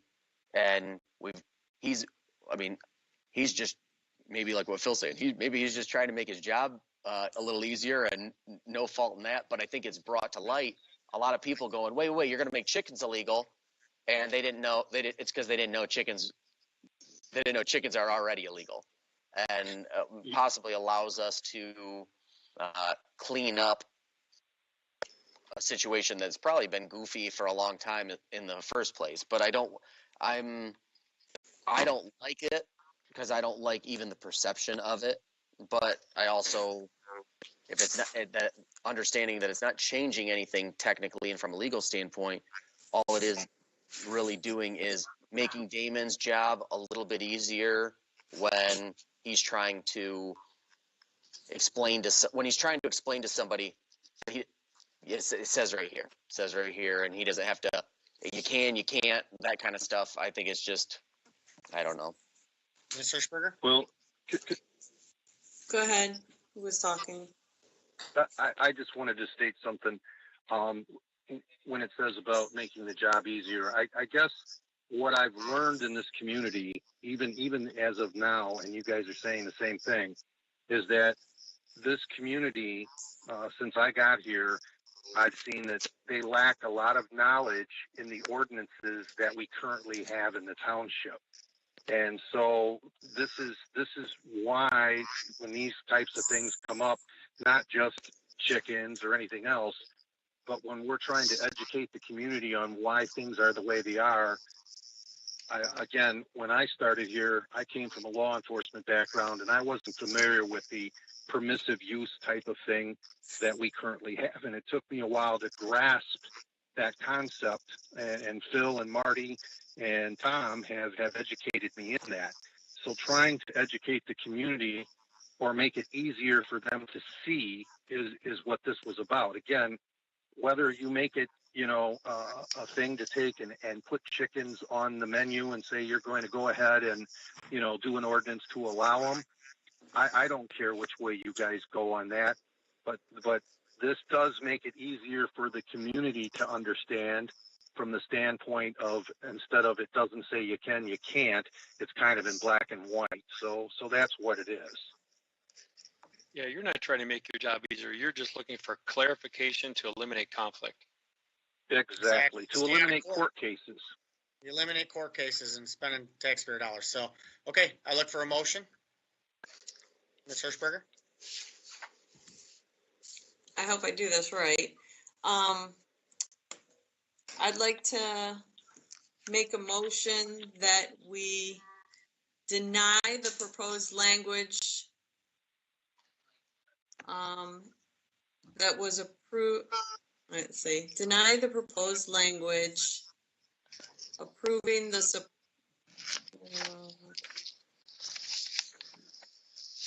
deny the wording directing the planning commission to begin the process. And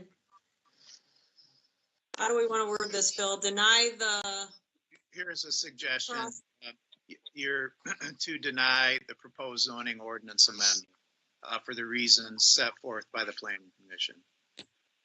Or to not adopt the proposed zoning ordinance amendment for the reasons set forth by the planning commission. Okay, then I'll make the motion that we do not adopt the planning commissions. Okay, motion is supported by Mr. Steiner. Discussion? Support. It was supported by Mr. Steiner. Okay, sorry, Paul. Okay, could you call the roll, please? Hirschberger votes aye. Mr. Steiner? Aye. Ms. Jandasak? Aye. Mr. Montroy? Mr. Montroy? Aye. Mr. Bruning? Aye. Mr. Gore? Aye. Mr. Peroni?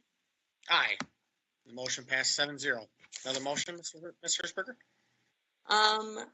I would make a motion that we direct the planning department to begin the process drafting language to create an ordinance change to reflect permitting chickens in certain residential zoning districts. Support. You supported by Mr. Montroy, or you have a question? No, I was waiting for discussion. Okay, I'll supported by Ms. Januzak. Discussion, Mr. Mont. And it'd be possibly an amendment, I don't know. Is it the type of thing that would make sense to form some sort of committee to work on that, to have some people who live in those areas? I don't, that was besides throw just to the planning department. I don't know. That's, I guess, for discussion. That was a thing that I was thinking about with the process of formulating this properly. I don't know if anybody else has any thoughts on that. Is Karen on the phone? Kincaid? I don't think so. She is. It's going to go before Yes, I planning am. at some point.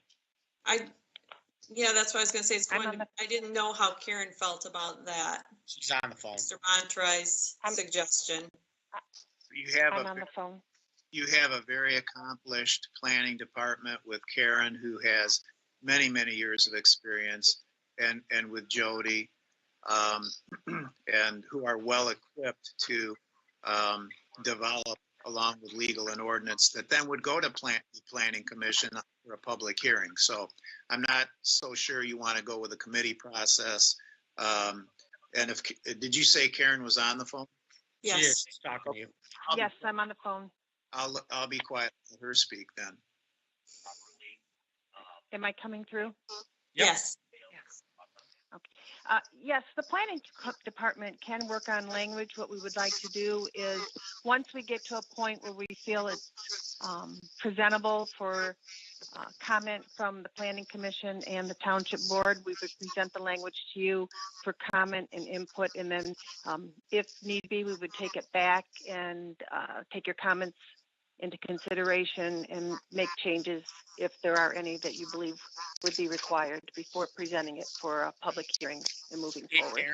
And Phil, though, I would ask that some of our other ordinances that have been sitting in limbo for some of them almost to a year now should be buttoned up and brought to this board before we spend a bunch of more time on another ordinance. I mean, we got 3 ahead of it, to be quite honest with you. I think that Mr. Cecil, right? You got sign ordinance that's been needed to be worked on. You got festivals ordinance that's been needed to be. So, I mean, we need to button up some of these other ordinances before we stick another big project, but that's just my opinion. So, okay. I have a question.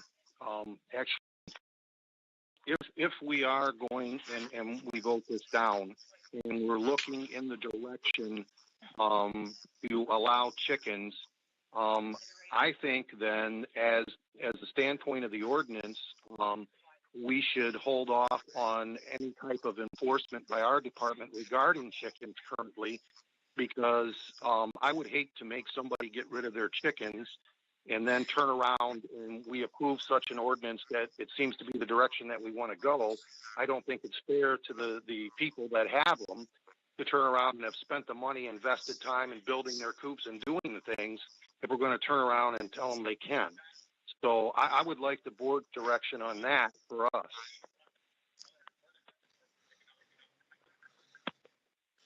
I mean, you had somebody yesterday, 2 days ago, that you had to do that. I don't think the board's in favor, and I can probably speak for the whole board, of allowing it in neighborhoods. I'm sure it'll be something that, 5 acres or more, or 3 acres or more, but you do have neighborhoods that do have 5 acres or more. Right, but we don't go out and actively look for chickens in a residential as the ordinance department. So I just, I can see, that's going to come up. We're going to have these court issues, and do we want to spend the township dollars to go to court on this stuff until we have a clear and concise way that we want to do things? Damon, how often do you get the? It might depend on how severe the situation is. If you're in a platted subdivision with a small lot and there's a lot of chickens and they're not being properly maintained and there's manure and other things like that, that's a real nuisance to the other neighbors, then you almost have to do something for the public health, safety, and welfare. But I think each case might have to be measured on its own merits. Damon, well, Damon, how often are you getting like where you're dealing with calls on, I don't know how you'd word it, like in these gray areas where it's like, okay, I'm out on Jackman in Samaria and I got 5 acres. How often is that coming up where you're getting chicken calls, and those, is that? Well, I can tell you in the past year, and again, we don't get calls because people have chickens, because I can tell you right now in myself, there are plenty of places that currently have chickens. When we get the call is when the chickens are running at large, or their coops are not being taken care of during the summer. And as Phil stated, it becomes a nuisance smell and odor, or they decide to buy a rooster who is waking up the neighborhood at 4:30 in the morning, and that's when we're getting the calls. We recently had one just yesterday. A gentleman has had his chickens in his neighborhood for a while. We've never gotten a call on him, but his chickens were running at large. They went over to the neighbor's property. They were eating up the vegetation, and we got sent out there. And they got a letter telling them about they're not allowed to have chickens in a residential. And in regards to the Samaria area, we had one a year ago where they had chickens and turkeys, and they were running at large. And we got a call because, again, they were over on the neighbor's property, messing on the porch and eating the vegetation over there. So that's when we get the calls. It's like I said, it's not something that the ordinance department, we don't go out and look for people that have chickens. We only go by. It's more asking like how regular it is out in the flirting with agricultural area. Like, well, we don't get a lot of calls in the sparse areas of the township. Most of the calls are, like I said, here within the confines of your neighborhoods and stuff that's down this way. Then I would say, I would say continue enforcement. And then, like, in the meantime, is what I would suggest. Okay, all right. Moving on. So there's the motion, right? We got to vote yet. Yeah, I have to go the roll. Okay. If we're ready. Please. Hirschberger votes aye. Ms. Jandisek? She said aye. She muted. Aye. Mr. Gore? Aye. Mr. Steiner? Aye. Mr. Bruning? Aye. Mr. Montry? Aye. Mr. Peroni? Aye, the motion passed 7-0. Item 8E, zoning ordinance amendment regarding household pets, exotic animals. Mr. Cecil? So again, this is just an amendment to what we currently have to clear up confusion. Our current ordinance addresses the number of household pets, is addressed under a commercial kennel situation or a private kennel situation. When we deal with the public on this and they have more dogs than they should or more cats than they should or whatever, we give them a copy of the ordinance, and the first thing they say is, well, I'm not running a kennel, these are my pets. Yesterday we had to assist the Monroe County Animal Control on a call where the people had 10 dogs. Those dogs got out of their property and a dog next door. So this was another situation where we were just wanting to make it easier to be able to see that you can't have more than 3 dogs or 3 cats. We allow puppies. I did read this language, and there was some concern, even in the planning meeting, where one of the sentences it says the size of or larger than a domestic cat, and the question became, well, can I have my Great Danes? Yeah, we're not talking about you can't have your Great Danes, and quite frankly, they suggested, that be maybe fixed a little differently, which I'm not unopposed to that either. Another thing that was brought to light in the planning, and I'm sure you have it in front of you, was they didn't have a problem with the changes in this other than the word exotic animals. They took issue with the exotic animal portion, and that was basically because they felt that exotic animals like hedgehogs and chinchillas that kids had, they didn't want to see us have something to do with taking them away. Again, the ordinance department, we don't go in people's houses to take any animals away, and would not do so. So I'm not quite sure about that. We don't even get calls because the neighbor has a chinchilla or a hamster or a hedgehog for that matter. Our calls primarily are just similar to what I just told you about that happened on Summerfield Road the other day, is that we have either too many dogs that aren't being taken care of properly or too many cats, and they're trespassing on neighbors' properties and things like that. So that's where this comes in.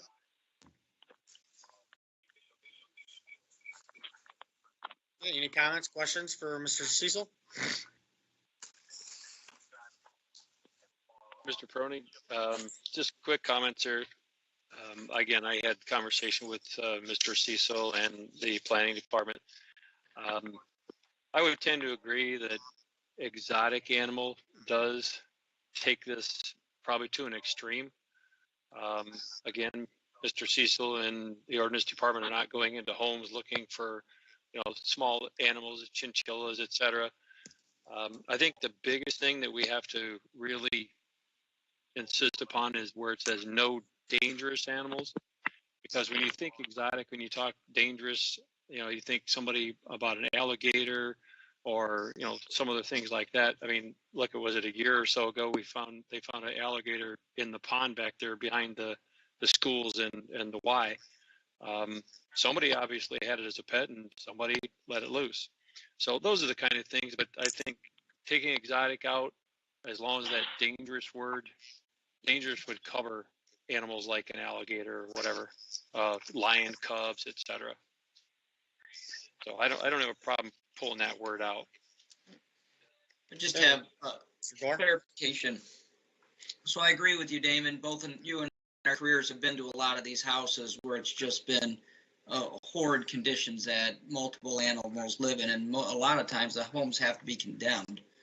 But for language purposes, I got a few phone calls that people were confused in the policy where it says, but there shall be no more than 3 household pets 6 months or older, the size of or larger than a domestic cat routinely kept as a pet in the dwelling. People are confused by the wording in that, and that is confusing.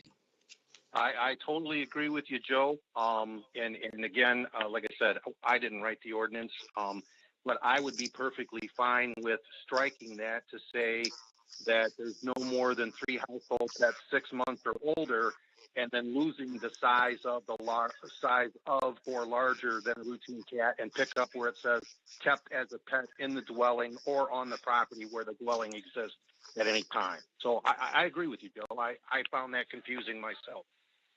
And just one other question. I don't know if we have an issue with this or not. Certain people have certain pets for service animals, PTS, emotional support animals.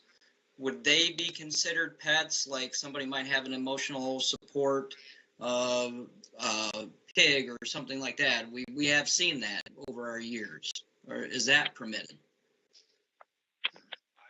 Well, that would be something that I guess it'd be just like anything else. I think they would have to, we would have to look at if it's that type of a situation. I believe, Phil could probably answer it better, but I don't see a problem with that if they have documentation that shows that's what that is. Okay. Yeah, Damon, you and I talked about that earlier. For example, a pot-bellied pig, where you do have to have you have to get approval for that. And the thing is here, again, we're looking at extreme circumstances. We don't go around counting people's animals at their house to see what they are.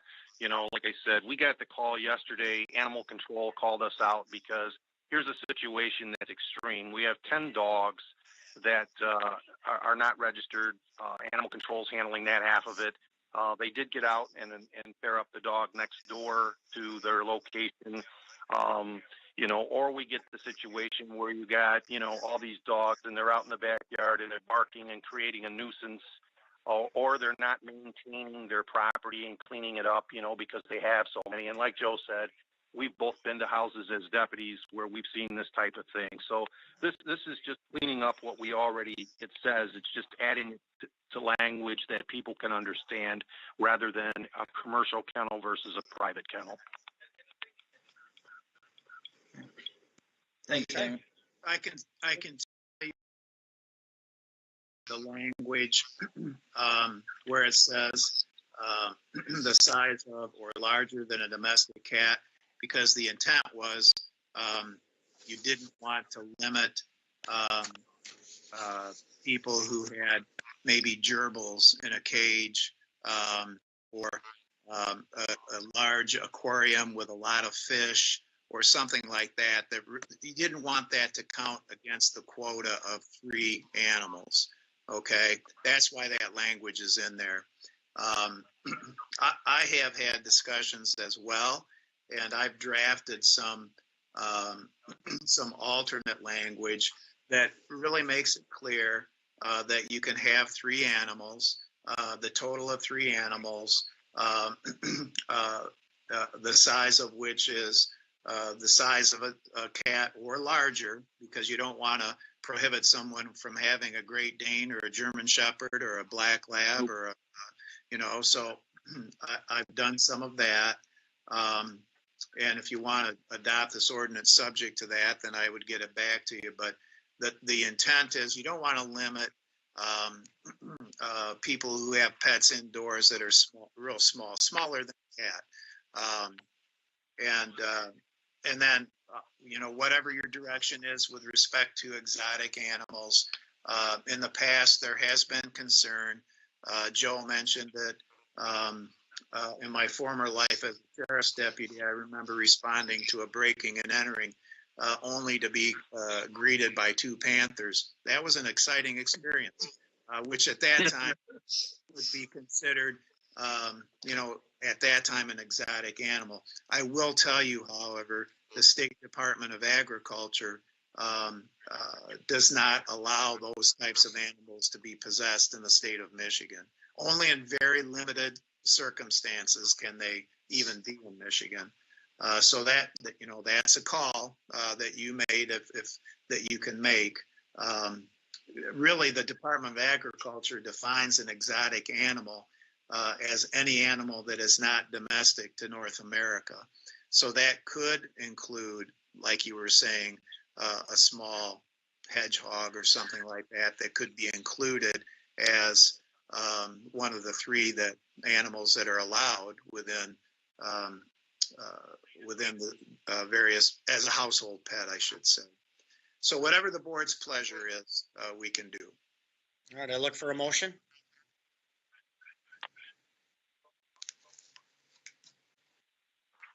Trying to figure out how do we want to word the motion? Do we want to just accept the zoning ordinance amendment regarding household pets, excluding exotic animals? We're leaving that out. If you're going to exclude it, yes. And then if you would permit me as part of the motion to change some of the language to make it clear that you're only allowed 3, and so as not to confuse people, how many are allowed and what size they can be. If you would What size did you refer to? Because, I mean, what if somebody's got 3 golden retrievers or that's 3? That's permissible. Okay, but it says here no larger than household cat size. Well, those are larger than a household cat. Oh, it says, Rick, the size of or larger than a domestic cat.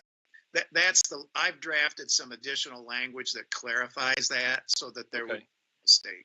If you would allow me to use that language, adopt that, then I can get that over to Trudy tomorrow.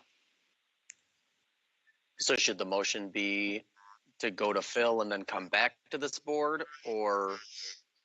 I think we could direct Phil to amend it instead of having to come back. So do you want to amend your motion, Mr. Gore, to accept what Mr. Goldsmith is saying? You can do that to make it easy. Yes, I'll amend my motion to accept what Mr. Goldsmith had just presented to the board. Okay, do we have I'll a second it. support of Mr. Steiner discussion? Okay, just for clarity, it was Steiner that's supported. I would okay, I didn't know if the if it was said or like Phil kind of covered it. Yeah, that exotic animals thing. I know one thing, like I think having Mr. Garverick on that planning commission is a treat to have somebody that I mean he knew it was crazy how much different like legal from in this aspect that he knew like that exotic animals excluded pretty much like you said hedgehogs or any of that kind of stuff. I thought that was an asset to our community in that regard. For sure. Could you call the roll, please? I just want to keep this moving, guys. Mr. Gore, Aye. Mr. Steiner, Aye. Mr. Bruning, Aye. Mr. Montroy, Aye. Ms. Jandisek, Aye. Hirschberger votes aye, Mr. Peroni. Aye, and the motion passed 7-0. Okay, item 8F, proclamation recognizing Bedford wreaths across America. This was brought to my attention. They wanted to start this in Monroe County, so they came to me. They saw that we had 4 cemeteries here. My husband being a veteran, I thought what a great idea. So I said, sure. And she said I wouldn't have to do anything, just allow them to have the ceremony. Well, now that's changed a little bit. With COVID, we can't. It'll be a ceremony. It'll be a little bit smaller. It will be this Saturday at noon at Lambertville Cemetery. We did receive 18 wreaths that we will be placing, and we will have a small ceremony, and my husband will play taps. So this is a proclamation that I would ask the board to approve. Whereas Wreaths Across America, a nonprofit 501c3 organization, was formed in 2007 by the Worcester family, along with many veterans and other volunteers who had participated in Wreath Lane in Arlington, and wherein Wreaths Across America's mission is to remember, honor, and teach that our servicemen and women sacrifice their time and safety every single day of the year to preserve our freedom, and in many homes across the United States, there is an empty chair for one who is serving or one who made the ultimate sacrifice for our country. And whereas, although the year Wreaths Across America works in a number of ways to show our veterans and their families that we will not forget, we will never forget. And whereas Wreaths Across America is committed to teaching younger generations about the value of their freedoms and the importance of honoring those who sacrifice so much to protect those freedoms. And whereas Bedford Township is the first location in Monroe County and all of Southeast Michigan to have the sponsorship group. And whereas on December 19, 2020 at noon, Bedford Wreaths Across America will be remembering the fallen, honoring those who serve, and teaching our children the value of freedom with the ceremony at the Lambertville Cemetery. Now therefore be it resolved that the Bedford Township Board encourages everyone to honor and remember as many fallen heroes as possible by volunteering on Wreath Day, inviting your family and friends to attend an event with you, or by considering sponsorship a remembrance wreath. On behalf of the Bedford Township Board, witness our hand this 15th day of December 2020. Support. Motion and support by Peroni. Any more discussion? Quick question, Ms. Hirschberger. Yes. In that last part there, last paragraph, it asked if people wanted to potentially sponsor a remembrance wreath. Yes. Do you have the information for the public to find out how to do that if they wish to do so? I can put something on our website. I do have a link for that, but I wanted permission from this board to do so before I did that. Okay. Could you call the roll, please? I'm sorry, who, you said two different names? Well, Rick's adding that as part of the language then to add to the agenda, add to the website. Is that what you're saying? That wasn't a friendly amendment. That was just a question. I mean, Okay. Yeah, I don't think the board has takes issue with that at all. So, okay, could you call the roll, please? So I made the motion by reading it, and who seconded it? You seconded it, Paul? Yeah. Okay. So Hirschberger votes aye. Mr. Peroni? Aye. Mr. Montroy? Aye. Mr. Bruning? Aye. Mr. Steiner? Aye. Mr. Gore? Aye. Ms. Janzek? Aye. And before we go to the next subject, I just want to say that Memorial Day, we always have the VFW and the American Legion participate for Memorial Day. So I'd like to honor them closer to that time with a proclamation later in the year. And they were supposed to be part of this. We were trying to get everybody together, but COVID has ruined all those plans. So hopefully next year this will be bigger and greater. Very cool. Thank you, Trudy. And Todd and Joe, thank you for your service as well while we're talking about veterans. So, Thank you. okay, moving on to item 8H. I wanted to put this on the agenda. Obviously, it's the last meeting. G. Oh, item 8G. Okay, sorry about that. Appointment of liaison to the park board. So about a month ago, I had told Mr. Montry he was going to serve on park board, and Mr. Bruning has showed interest in that as well. So you placed this on the agenda for the board to discuss. So Todd, go ahead and state your reasons for wanting to be on park board. Yeah, like when we had talked about, Paul, you said that Craig and I could both do it, and I don't have a problem with that. We both did it last night, but it's just to make things more easier for the park board. If they did have any questions, if they were reporting to one of us so that we could get the answers for them instead of reporting to Craig, reporting to me, and then you have both of us asking you questions, just to streamline the process. So I just wanted the board to vote. That way they can make the decision instead of both of us doing it. Okay, Mr. Montry, did you have anything you wanted to add?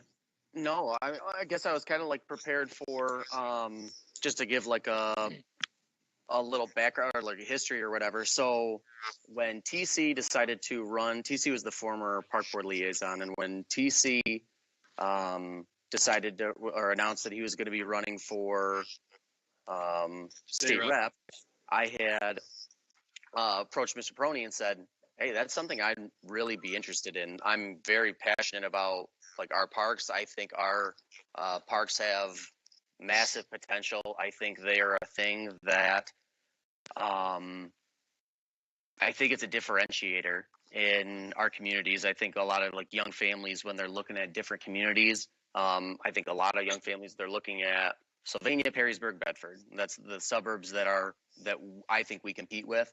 And I believe our parks have way more potential than they're living up to. And it's something that I've been thinking about for the last year, and putting ideas together, and it's something I'm really passionate about and really enthusiastic about. And when we had the meeting last night, and Todd, I agree fully with Todd that I'm excited. I'm very excited for the park board that we have.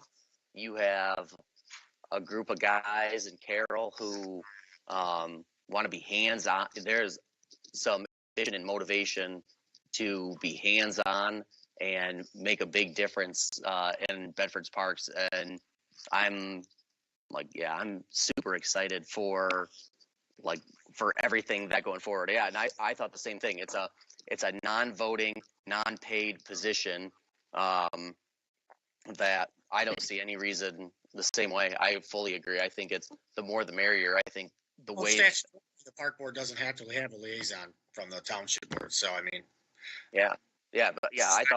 I agree fully with Todd. I think that like the more the merrier with that. You got a lot, like I said, I think it's going to be a hands-on crew. I know the treasurer was meeting with Bob Miller today, and I said, I'm excited. I think there's a lot of good that's going to be coming from it. So I agree fully with Todd. I think like I see no reason why you wouldn't be able to have. I mean, is like, yeah, I'm in full support of that. That if Todd wants to hop on, I'm fully on board. Yeah, I think the main thing, updates at board meetings, that's, the park board liaison doesn't report, to me or anything like that. It's, the park board will report, and discuss things with me. It's mainly, updates to the board, I mean, that would be the only thing, but I don't care who gives the update. I don't care if the board votes on it. You both can serve as far as I'm concerned. Did you have a question, Mr. Steiner? No, Mr. Montre clarified. I just wanted everybody to know again that it was not a voting board. I want everybody to understand that. And as Mr. Bruning said, just to clarify, if somebody is going to actually be responsible for reporting back, then just clarify who that's going to be, unless they agree to work on a document together and both sign it and say it came from both of us. I mean, it's up to them. If they're willing to serve together, great. I support both of them being on. I made a suggestion that Todd call Craig before the meeting and talk about those specific things, but we couldn't get that to happen. But yeah, I'm fine with either way. So. All right. Yeah, I have no problem taking the lead. It is liaison. What was that? So then I make a motion that I'm appointing it as the board liaison. Support. Okay, we have a motion to support discussion. I don't know. It's a goofy thing. Nope. Who supported? I'm sorry, I didn't. I think Joe Gore. I did. So. And my computer is messing up for some reason. The motion was to appoint Mr. Bruning. Okay, I got it. Okay, could you call the roll, please? Mr. Bruning, Yes. Mr. Gore, Yes. Ms. Jandisek, Aye. Mr. Steiner, Aye. Mr. Montroy.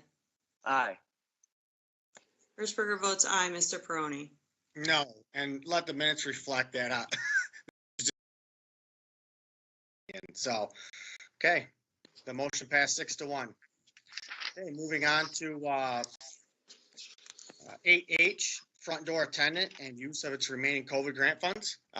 Obviously, it's the end of the month and funds are running out. We have roughly $5,000 after talking with Finance Director Bob, Finance Manager Bob. I think we have a good idea of how the funds can be used. Obviously maintenance has been cleaning the township hall, sanitizing sometimes 3 times a week, every single day. So there's an area where we could charge funds. So there's a way that we can utilize all the money, buying some cleaning supplies and just some things like that. But I was more along the lines of, to discuss the front door attendant.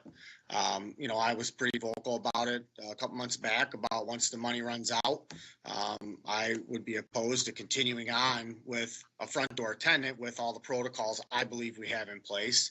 You have glass shields at every counter, every window, other than ordinance, but they have a Dutch door to where they could protect themselves. The only other door would be the supervisor's office to where they would have no protection, for as far as people just walking in. But it's up to the board, as far as if we want to keep it. So, there are concerns from some employees. You guys got an email from an employee in assessing department concerned about losing that. They are taking temperatures at that front door and, you do have taxes coming in the next, Krista, when's that end? And then, Taxes are the 14th of February. I mean, you do get a lot of people coming in for taxes and stuff, but like I said, it's up to the board. Mr. Steiner? So, and I was going to get a hold of Mr. Miller today and I ran out of time. You say there's about $5,000 left in the fund. And do you know what the numbers would be to continue the wages with somebody at the front door through the end of the year, approximately? That's $5,000 after even with wages. Okay, that's taking out that person's wages. We have $5,000 left. Yes. Okay.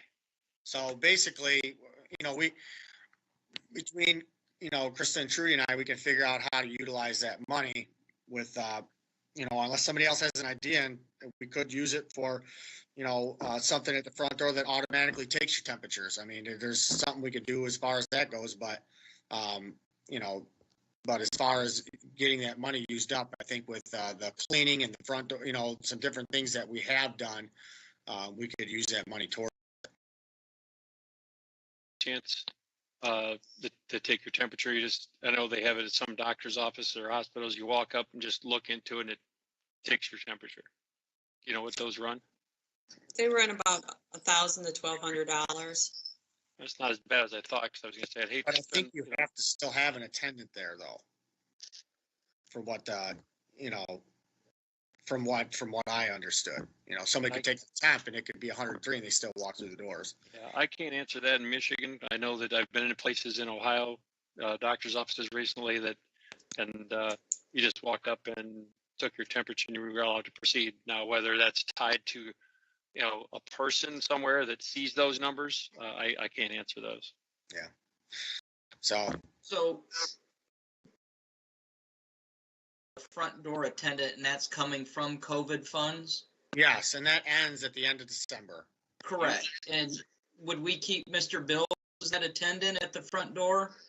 He seems to be we would have the same staff. We would have to start taking the money out of general fund. We couldn't take it out of COVID funds anymore. No, after the the end of budget. the year. After December 31st, we have to take that $600 a week out of general fund monies. And in my opinion, when's it going to end? 6 Right. months, spending $600 a week for somebody to sit there and check in 10 people a day when times are slow. I mean, yeah, when Chris is taking taxes, sometimes you'll have a lineup. I don't think you will this year with COVID. People are probably going to utilize the drive-through more, I would think. But, other than that, I mean, it's pretty slow in there as far as walk-ins right now. So can we make a provision to keep the front door attendant through the end of the year? Passports again, I'm sure it'll get a little bit busier, but what was that, Joe? I'm sorry. Can we make, can we just keep that attendant through the end of the year to use the COVID funds? And then after that? Well, we already are planning on that. Okay. We already are planning, keeping somebody to the end of the year, and that money will be used out of COVID funds. But after that, that's when it all stops, and we have to take that out of our general fund dollars. Right. Searchberger? I was just gonna say, I had planning and building both contact me, and they are a little concerned too about losing that front door person. And their biggest concern is somebody walking in with a temperature. And I'm wondering, maybe there's something out there that we could buy two of, one for downstairs, one for upstairs, where the person would have to take their temperature and maybe it gives off an alert if they're above. And then we would just have to ask them to leave the building. Trudy, you made a point there. If you left it at strictly for the front door for someone to enter, we've got the double doors there, that the secondary doors, you could, have that door locked where they couldn't walk in until they cleared the screening. Well, they'd have to go through the front door, and the second set doesn't lock, so. No, well, yeah, it does. The second set of doors does. You lock that every night. You mean to get into the hallway? I was talking about the the first set at the front door. Yeah, the outside doors, those would be unlocked, but the secondary set of doors going into the main office area, and those could stay locked. How about this? How about we decide if we're going to pay for somebody or not to stay at that front door? Let's have a motion for that right now. And then we'll decide, we can charge Trudy with finding, or whoever wants to investigate it, find something if we want to spend something. I agree. We got flu seasons, it'll come in handy all the time, having something that checks your temperatures. Somebody can look into that, and we could spend some of the monies on that as well. So you want the motion to go beyond the end of the year to pay the $600 a week? I personally don't. I want to see it stop at December 31st. Yes. Okay. So somebody needs to make a motion to either stop it or continue it. And if you decide to make a motion to continue, I would do it on a monthly basis, because we don't know how fast, some of this vaccine's going to start working, and hopefully more, sooner than later. And I will say it is a decent amount of work on the supervisor's department. That whole door attendant's a waste. There's no door attendant at Kroger's. Everyone's in there. I mean, it's spending it out of our general fund. I believe it. I believe it. Because we have the screens in place. People are required to wear a mask. If you're at your desk and somebody comes to your counter and they don't have a mask on, you tell them to put a mask on, and then they have to explain that they don't have to or whatever. But I think you have enough protocols in place personally to protect yourself. But all right, I look for a motion on the first item. Motion for what, Paul? To continue? To continue the front door attendant, or to stop at December 31st when COVID fund ends? I make a motion to stop the attendant on December 31st when the money ends. Okay, I look for support. Support. Okay, motion is supported by, was that Mr. Montry? No, me, Mr. Gore. Okay, I thought I heard two different people. Okay, supported by Mr. Gore, discussion? And then the one thing that you got to remember in the memo here, it says a decision made on the use of remaining funds. That also has to be done by the end of the year. Yeah, I was going to get into that in a second discussion. So, could you call the roll, please? Mr. Bruning, Yes. Mr. Gore, Yes. Mr. Steiner, Yes. Mr. Montry, Yes. Ms. Janusik, Yes, but I want the minutes to reflect that it goes back to my earlier comments about using the general fund money. No general fund money. No, right, not using general fund money when we first did this. Okay. I'm gonna vote. Oh, go ahead, sorry. I'm going to vote yes, but I want the minutes to reflect that I'm voting yes based on us getting something for temperatures because that's what the employees are most concerned about. Okay. Mr. Peroni. Aye, the motion passed 7-0. Okay, next item, not an item, but the next part of the item is to direct and give permission to Ms. Hirschberger to find the front door monitors that check your temperatures and give her the authority to purchase them, because we're not going to have a board meeting. Support. I'll make, Todd, you make the motion. I'll second it. I make the motion that Trudy buy whatever temperature she needs to check people's temperatures, like the front door has. And that the money comes out of the COVID funds. And it comes out of the COVID fund. Yeah, COVID dollars, no general fund money. Mr. Montry? Just to clarify, I don't know if I missed it. Why is there not already? We need another one, because don't you already have them? Checking temperatures right now, other than the human with a gun that checks your forehead when you enter. That's going to be gone. Is it just something that's like automated? Is that There's okay? Out there that checks you, Mr. Gore. So, would we be able to use those COVID funds to buy a couple, 2 or 3 of those? Maybe put one at the library if they don't have one. One like you set up on the second floor of the township hall. Because I've had to use those scans. They even tell you if you're wearing a mask or not wearing a mask. The ones that I've used. I would recommend that we look at 2 of them, because I would like to take some of those COVID funds and put it back in my maintenance department, because they have sanitized the building for the last 4 months and haven't charged. So, I mean, we should be charging that money to the COVID due to them sanitizing it every day for the last 4 months. We can put that money back into capital improvement or just maintenance fund? It would go back into the maintenance fund where my maintenance. Okay. So I guess, I'll get the information to Trudy and Bob and see how much that cost. If it's $2,000 or $1,000, we might have enough for 3 of them, But I thought too, it'd be good for us to stock up on mask, sanitizer, and all that as well, for at least a year's supply. So, okay. So we have a motion. We have a support. Did you call the roll yet? I'd like to make a friendly amendment not to exceed 2 units. Okay. Do you accept that, Mr. Gore? Yeah. Oh, yeah. Okay. Okay. It was Mr. Bruning made the motion. Yeah, I accept it. It's fine. Okay. Okay. Would you call the Now, roll, please? the COVID money's use it or lose it, so we gotta spend it. Right, but they can use the balance. If we do two of them, they can still use the balance to buy supplies. Whatever Well, PPE. I have one more question for Mr. Prony. So if we choose to put that money back in the maintenance fund, does that still have to be used by the end of the year? Yes. Okay, so Have we've to- got to yes. burn through it. Correct. Yes, Okay. it's just like the school. Could you call the roll, please? And I just want the board to keep in mind, we have 35 minutes left to get through a number of items, so we gotta keep moving along. Mr. Bruning, Yes, Mr. Steiner, Aye. Mr. Gore, Yes. Mr. Andisek, Aye. Mr. Montroy. Yeah. Hirschberger votes aye. Mr. Prony. Aye, motion passed 7-0. Item 8I, discussion on repairs for the 1996 Chevrolet Suburban 2500 and snowplow bid. Did the board get the second bid I sent out from Kaleida the same day or the next day? The wrong bid was put on that. There was actually a salt spreader that was accidentally put on. So I have the, the bid. Does everybody get that? Everybody have that? Yeah, your 5,600 change. The $5,600 one.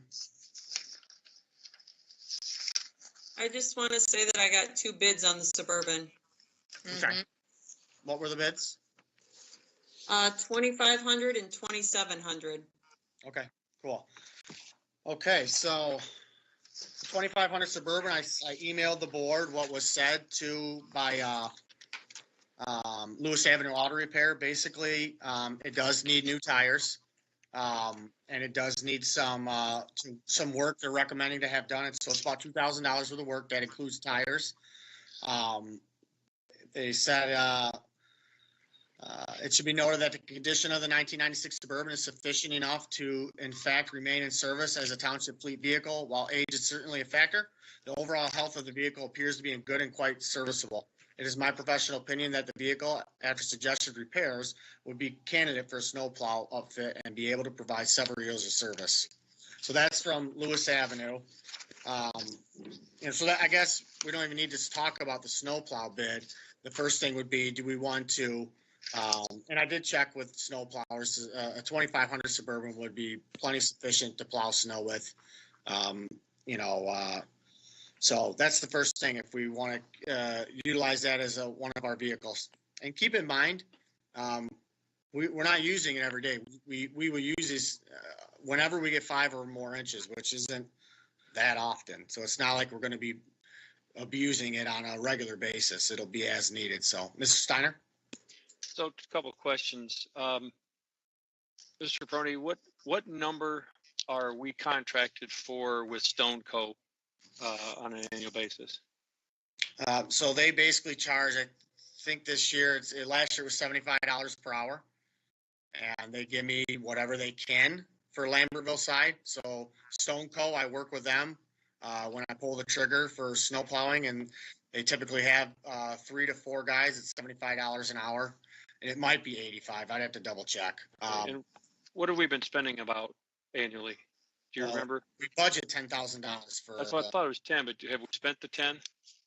No, last year we didn't. The year before we didn't. The year before it was close. We had 3 episodes we used it for the year before, I believe. All right. And I know I want to keep it as expeditious as possible. So here's where I'm going to go with this. To repair the Suburban, $2,034. If we wanted to put a plow on it, there's $5,600. Now we're at $7,634 in costs.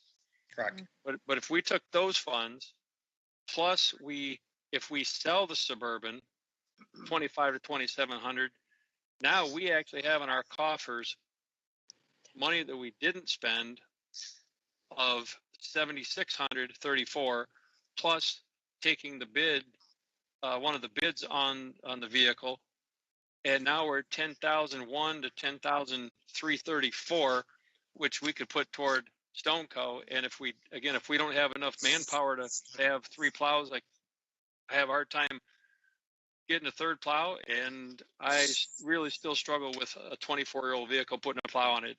I know it won't be used every day, but I struggle with something that old, trying to put a plow on it and do, you've been in a plow, you know what you up against with those bangs and bumps and cracks and crevices in the ground, and it takes one of your skid plates, grabs a pothole, yanks that whole front end. Pothole? We don't have potholes in Bedford anymore. Shoot. Well, some people drive off the side of the road in a stone, so if they got the skid plate caught in the stone hole, how's that? Well, I will say this, it's a stretch to get 3 from Stoneco. You know, they, typically 3 is about the max. So I mean, it's not like I can say, hey, I need 7 vehicles. We would have to, figure out an approved contractor through the road commission that, could assist in it. You know, but yeah, the situation with the maintenance is when we get an episode and maintenance goes, they do the fire departments, then the township hall, then the library, and, you know, they can wait on the parks, but they do their own driveway. They do Ivor, Lindsay. So they have their work cut out for them. So basically Temperance would only have 1 plow available right now. Okay, if those guys are busy. It can't be done in 6 hours, you know, or 7 hours with 1 plow. And so, well, that's fine. With putting a plow on the F-250, you know, that is what it is. I think it's a good truck, the Suburban, and I think it could last us many years rather than spending, you know, $60, $70, $80,000 on a new truck and outfitting it. I think it could get us by for many years, but I think we're passing up on a great vehicle, but you know, it's up to the board. We got a bid. I'm for selling it. Okay, then let's see a motion. Can I throw something in real quick? I like what Rick's saying, but I'm even leaning for maybe putting the money into that new small dump that we all keep talking about, that where you have money going into a CIP for future to buy. It could snowplow too. It wouldn't be put through the ringer like a normal vehicle would. And it would be a good investment for when the next one dies. We have one in the back. Just a suggestion. Just wanted to throw that out. I will say this. Tom Pollock actually offered the township an older plow. It's I think it's a 99. It's in great shape. He said we could have it for $300 if you wanted to go really cheap and put a used plow on it. It would be up to the board. We'd have to get it looked at, but you could have a plow on the road if you wanted to put a used plow on it, you know, for $2,300. And then you don't have to put the abuse to your brand new dump. Putting the abuse to an old vehicle. I think we're screwing up, passing up on this vehicle. Me personally, $2,700 is. We have those fixes, all you know. I mean, on our old equipment, it's you know, and we had a professional company tell us it's in, you know, great shape. You know, it just needs a few upgrades. But so, like I said, what's the pleasure of the board? I make a motion, we sell the Suburban to the highest bidder. Okay. Okay, motion supported by, is that Krista? Motion is supported by Ms. Janczak. Discussion? Where does that leave you, as far as like vehicles for snow plowing?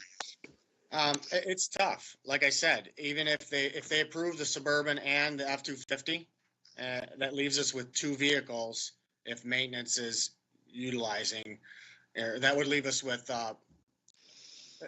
if they don't approve the F-250, that leaves us with 1 dump truck or 1 vehicle to plow with, which we cannot continue snow removal. So the problem is if one of those is in service and we have an issue with one of those, you know, and it's out for whatever reason, we're not going to be able to perform it. So it's, you know, it is what it is. If we're going to continue down the road of snow plowing, we have to have the equipment in place to get the job done. Well, that's what I'm thinking. That kind of money with the Suburban, it's foolish in my opinion to pass it up. But well, that's what I'm thinking is I don't remember ever. I'm the most anti-taxation person you could probably find. And it's like you're actually spending tax dollars, something that actually does something. People, I don't know that I've ever heard people care about something and be as like in love with something as, I think it was 2 years ago, getting neighborhoods getting hit. You're muted, Craig. You muted yourself. I think I look at it, like you said, especially if it's, I mean, if you can get a plow for $300, having a plow truck for $2,300, that's what I just don't know where it's at though. I don't know, like, if you have the, like, are you going to be able to do it? Like last year, you could have been cool on 2 and been able to still hit neighborhoods. We had 4 total. Now we lost the dump truck. And like I said, if the situation comes up to where we have a snow removal on the same time that maintenance is needing them, you know, they priority goes to maintenance to get the fire departments cleared and the township hall and, you know, the library, stuff like that. So. What did we do last year? Last year, I mean, it just worked. We only had 1 episode last year. Okay, 2 years ago. 2 years ago, both situations worked out to where maintenance was able to work around us. We went in at different times. But like I said, So we last cross our year, fingers. yeah, you can, but it's a gamble. I mean, it's very difficult. Let me just tell you, it's very difficult for me to handle this as is, trying to gauge when to plow and when not to plow. It's a lot of extra work. You know, to not have the proper equipment and to be short a vehicle is going to make it even more difficult. So for the kind of money I'm talking about with the Suburban. That's what I'm saying. I feel like it's like you said, if you can do it for the 2,300, if you can get a $300 plow. Well, the problem is, Craig, we have a motion and support on the floor. So, I mean, we have to move forward. So if you want to call the roll, Ms. Hershberger. Mr. Bruning, Yes. Ms. Jandisek, Aye. Mr. Montre,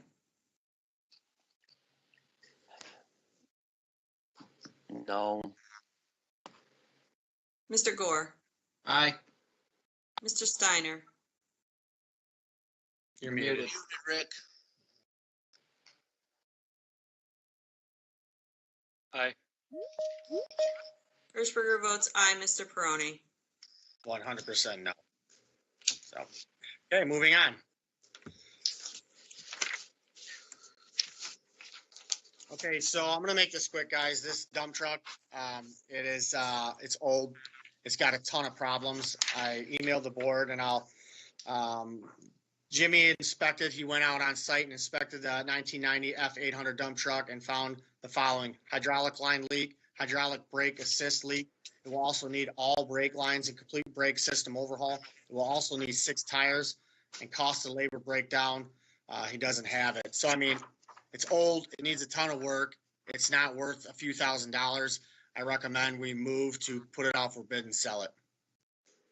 I'll support. Second. Okay, motion to support by Mr. Gore. Discussion. Seeing none, call the roll, please. Mr. Peroni, Aye. Mr. Gore, Aye. Mr. Montre, Aye. Mr. Steiner, Aye. Ms. Jandisek, Aye. Mr. Bruning, Aye. Hirschberger votes aye. The motion passed 7-0. 8K, approval of snowplow for 2006 F-250. I had this looked at by Lewis Avenue Auto.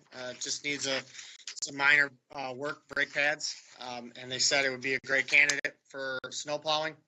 We actually had pretty much the same exact truck that we put in service last year from the fire department with an F-250, and it does a great job. But we have the money in the budget left, enough to possibly buy some new mowers that we're looking at purchasing as well.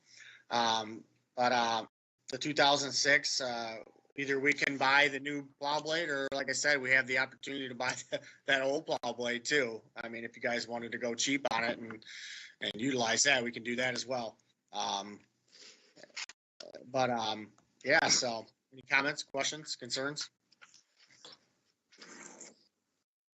Seeing none, I look for a motion to purchase to put the F-250 in service and purchase a plow blade.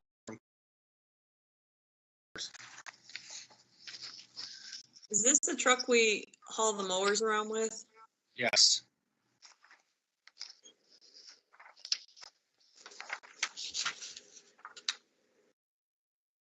Tom Pollock's snow blade available for this truck? It is. I mean, but you're putting I've never seen the blade. Tom spoke very highly and said it's a nice blade. He's put all new lights on it, but you know, I'm sure he's going to get a phone call tomorrow if we don't buy it.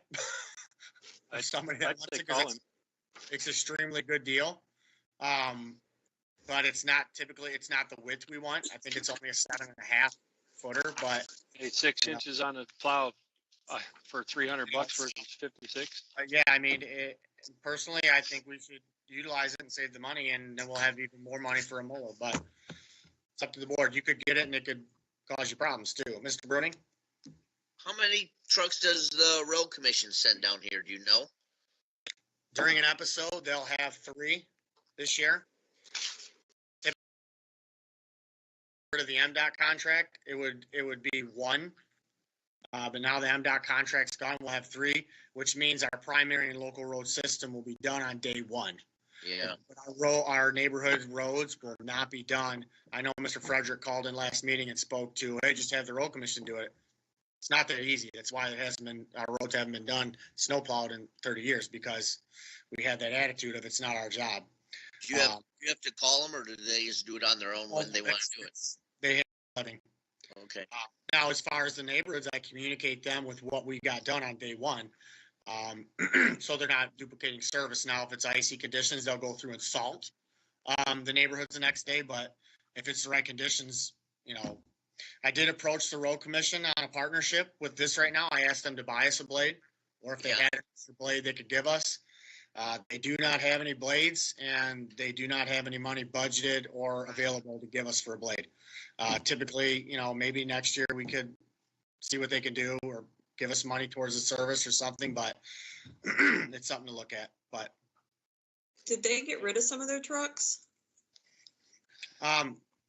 Not that I'm aware of. They had 2 older blades that they sold.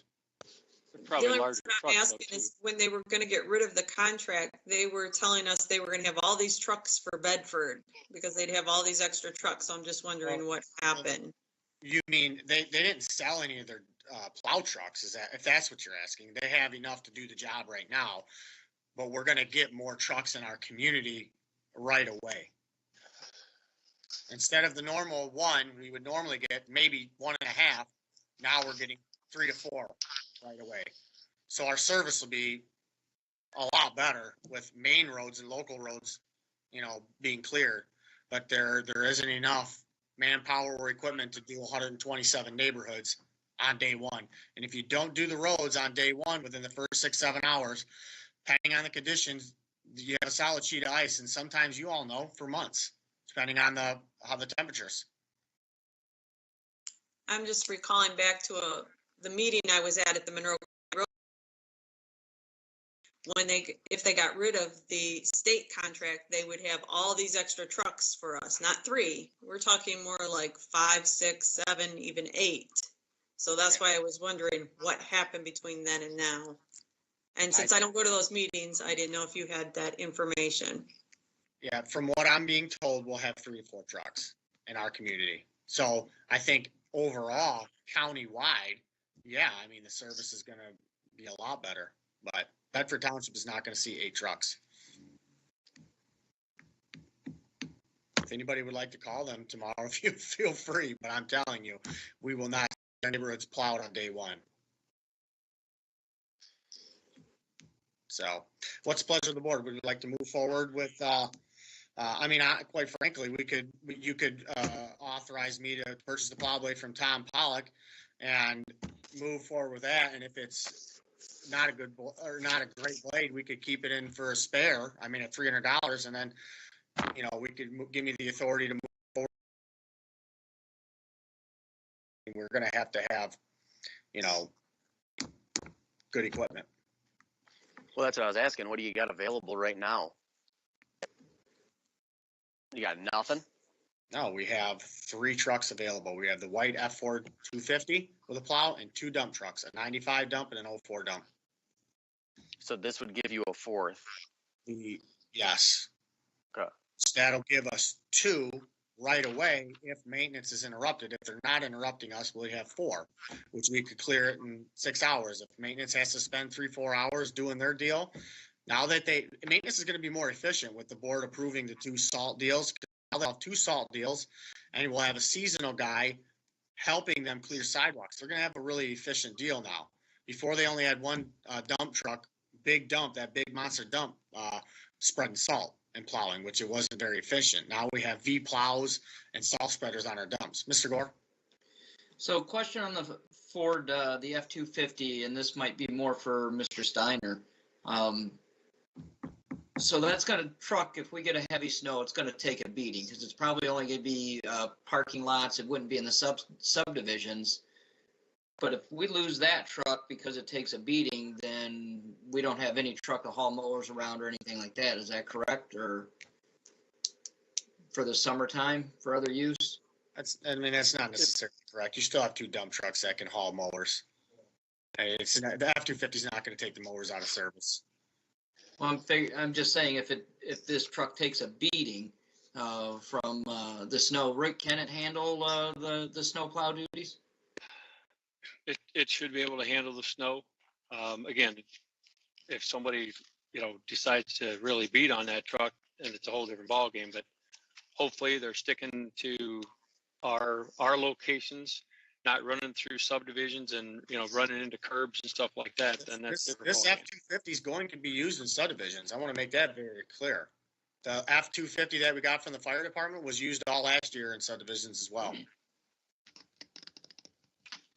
So, that's why I'm asking you to purchase it. If you don't want to use it in subdivisions, we could stop the program and just have the maintenance guys do what they do with their dump trucks. Yeah, again, I think if we've got a potential $300 solution, why not go with the $300 solution? But it's probably going to be more. He doesn't want the F-250 taking a beating. It's going to take a beating. It's rough on vehicles plowing snow. At the end, it is. But then, you know what? You fixed what you took a beating and you move on, and it's a great service to the community. It's the one thing that we calls about here the most is the snow plowing. And I understand that. I don't see a snow plow down my street for days, and I've been here for 22 years, and nothing's going to change with that because we're not a primary subdivision.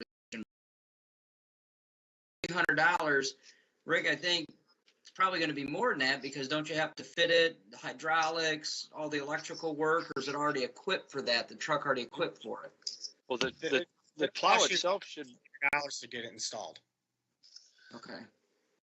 The plow itself should be equipped with all the hydraulics and things like that. What you do need is the adapter, the undercarriage to adapt it to the frame, and then your controls that go inside the cab, which, Tom might have the controls that, you just have to run the lines. I would think if he's going to say the plow, he's going to say the controls that go with it. Yep. Okay, so what's the pleasure of the board? What do you guys want to do? I will say this, without this F-250, the board's got to come up with Plan B, because we cannot plow subdivision roads without it. Like I said, it's difficult enough for me to try to handle this on my own, but without the proper equipment, it's not possible. The Suburban would have made it way better. Well, and one thing about this truck versus the Suburban, it's 10 years newer too. I don't disagree with you, but they got the same amount of miles on them, and they were both garage kept, and they're both by a professional repair shop told us they're in excellent shape, and would give us years of service. I would have rather ran the 96 and the Chevy into the ground than 100%. This is what I would have rather ran in the ground if you're going to do it. For the money we're selling it for, it's worth the handle. But we're past that, so. Well, I'll make a motion for fix the brakes on this thing and give the supervisor direction to, is that what you would do to give you direction or whatever to get the used plow blade? That's a 96 or 97, or do we want to buy a new plow blade? That's what we have to decide. or do you want to buy them both? I don't really care. I was making the motion to buy the one from Tom Pollock. Okay. I mean, I don't know. Okay. I mean, Motion on the floor. Do we have a support? unless if you guys would rather get the other one, I feel like for I would $600 like- I would rather buy them both and have the $300 one for a spare. I mean, you're talking $300 to have a spare blade, but I mean, like I said, the board's really it's an option. So, do you want to reject your motion or do you want to keep it? Your motion is to purchase the old blade, correct? yeah. Okay, do we have a support? Okay. So let that die. Well, Do I need to make a motion to? well, before I let it die, just one quick question, food for thought for everyone. I guess if we do consider a $300 blade, we do need to consider what cost it might be to retrofit this to the F-250. So. Yeah, I mean, they guess- only $600 to put the new blade on. So you'd have to take that in consideration. So overall, you're looking at probably $1,000 to $1,100. Yeah, I mean, and you're taking a gamble. Because something could break on it in the first plow and we'd have a truck down and we can't perform the service. Personally, I think we should just buy the new plow. And if you want to have this one for a spare, you have it for a spare in case something breaks. But I don't know if that would be any good because then you'd have to the truck anyway, so.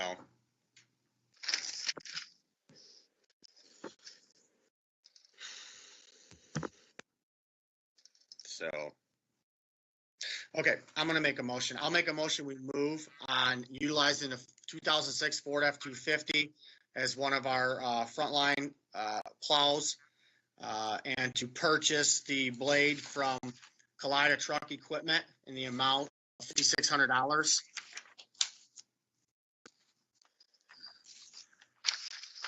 And I don't need a motion, Craig, to get the blades done. We can just get it done. Okay. So do we have discussion anymore? Seeing none, just call the roll, please. Mr. Peroni, Aye. Mr. Montroy, Aye. Mr. Gore, Aye. Mr. Bruning, No, Mr. Steiner,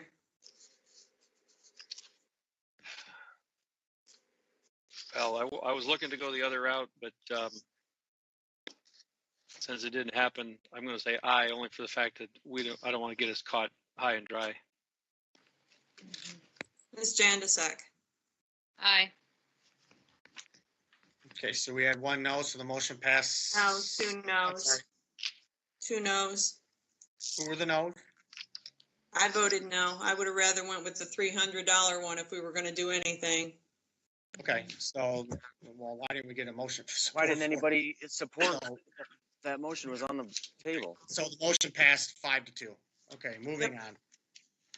Okay, item 8L, Green Initiative Committee update, and I think they should skip the update and just discuss to place an electronic recycling box at the township building. Anybody on for Green Initiative?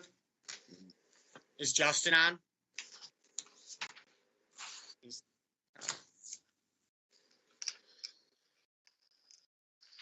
George, is Justin on? He's supposed to be on hold right now. Yep, he just popped on. Yep, I'm here. Hey, Justin, I just want to let you know, we have about 6 minutes left in this meeting. I think you should skip the update and just move right to the electronics recycling box, and we'll get your update on the next meeting when we put your board appointments on. Okay, go ahead. Yep, absolutely. So go ahead. You have this electronic recycling box in the township? Yeah. So, sorry about that. Yeah, I'm calling in behalf of the Green Initiative Committee, right? Just to remind everybody, the mission of our committee real quick is to promote conservation and sustainability in Bedford Township in order to assure a clean and healthy environment for future generations. We were approached by this company, Recycle IT USA, through our Facebook group, and they offer this e-waste recycling bins, which they have throughout Toledo area, within University of Toledo, Perrysburg Township, Springfield Township, all around really in the Toledo area. The company's actually ran by a Bedford High School graduate and a current Bedford resident.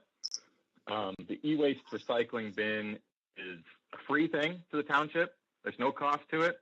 They come drop it off. They come pick it up, keep it pretty empty. They pick up twice a week is pretty much what the proposal is there. They have 2 bins ready for us. As soon as we're ready to approve, we can take 1, we can take 2, we can take 3, put them wherever we want. We just got to decide. I can answer any other questions you guys may have. Okay, Pretty board simple. members I think have it's a any pretty questions or no-brainer. comments? Who's going to monitor this for illegal dumping? Because I know what it's for, but we're going to end up with TVs. We're going to end up with all sorts of other stuff that people are going to come in the middle of the night and dump off. And who's going to be responsible for the pickup and disposal of those items? Yeah, so they actually would handle that. You'll see the bin. It doesn't have a lot of room to fit within it. It's kind of hard. You can't really stick TVs within the dumpster. They say they don't really have much of a problem with that. But as I asked them, let's say somebody throws some of that stuff in there, what do? They end up taking it back and throwing it in their dumpster. They can't. How big is this? How big is this dumpster? I sent some slides around earlier. You're probably familiar with the Jackman Road. There's like the clothing bins. Okay, it's a little bit bigger than that. We're going to put inside the building, is what I'm saying. It's something we're going to keep outside, and that's my question. Where are we planning to permanently keep it? Right, it would be kept outside. I think we can decide where we want to put it. I think it makes sense that the township hall, back where the recycling area is. Al and I had talked a little bit about a couple other areas because they had multiple bins. I think our approach was to put one at Township Hall, and if we wanted to put another one, find one over on the Lambertville side at another location, we could do that too to kind of help both sides of the community. Okay. All right. Board members, do you have any more questions or comments? Ms. Hirschberger? So back to the cleanup. What if people just start throwing stuff all over around it? Not even talking about in it, but just like the dumpsters when we had the leaves, when they were full, they just started throwing it on the ground. I mean, I don't know if we can do a whole lot to stop that. I hope that we don't have that issue. It's similar to like our recycling bins that we have out back, right? I mean, there are going to be those few occasions where we might have to do something about that, but I don't really have a great answer at the Those moment. aren't I'm hoping we permanent. can handle this. Those aren't permanent. Those are one day a week and then they're gone. Yeah, you do have people illegally dump in the recycling bins every week. It is a problem. But like you said, this is a lot different than people driving back to a big dumpster with a truckload of stuff. I mean, we could put this somewhere in high visible, over on the sheriff's department side or something. I mean, Mr. Bruning? If we say okay to this, are we tied into any contract or anything? I mean, if we have it a week or 2 weeks, it doesn't work out and everyone's dumping all their crap here, can we get rid of it? If we give you the okay on this, are we tied down for any person, like set amount of time with this? No, there's no contract associated with this, right? These guys take the electronics and they're refurbishing it, they're recycling it. It's there for their benefit. If we have a problem with it, I think we just call and say, get it out of here. Where there's nothing tied to us with this. Okay, Mr. Montron? Can I make a motion to extend the meeting 15 minutes? Second. A motion in support of Mr. Bruning. Any discussion? Seeing none, could you call the roll, please? Mr. Montry? Aye. Mr. Bruning? Yes. Mr. Steiner? Aye. Mr. Gore? Aye. Ms. Jandisek? Aye. Hirschberger votes aye. Mr. Peroni? Aye, and the motion passed 7-0. Okay, any more comments or questions? Can I make a motion on this green initiative? Absolutely. I move that we, I lost my train of thought. Take your time. Yeah, I know. I move that we accept the Green Initiative Committee's update and request the electronic recycling boxes. As long as there's no contract and we can get rid of them if there's an issue with illegal dumping. Okay, I'll support it. Okay, we have a motion of support on the floor. Any more discussion? Okay, Supported, Mr. Peroni? yes. Okay. And I'll work with the Green Initiatives on a good spot for it that I feel like is, a safe spot, and high visible, but. Okay, could you call the roll, please? Mr. Gore? Aye. Mr. Peroni? Aye. Mr. Steiner? Aye. Mr. Montroy? Aye. Mr. Bruning? Yes. Ms. Jandesak? Aye. Hirschberger votes aye. Okay, the motion passed 7-0. Okay, thank you so much, Mr. We'll see you guys next meeting and we'll get a better update from you. Okay, Great, next thank is comments from the public. Comments limited to 2 minutes for each individual. And I'm going to move right into comments from township board members while we're waiting. Mr. Gore? No comments. Just thanks for everybody for sticking around for the whole meeting. Mr. Bruning? No, nothing more to add. Another meeting, still learning the ropes. Hey, Mr. Steiner? Just one quick comment. We got a memo today. Congratulate Deputy Ken Dodds as Deputy of the Year from the Monroe County Sheriff's Department. That's all. Okay, Mr. Montry?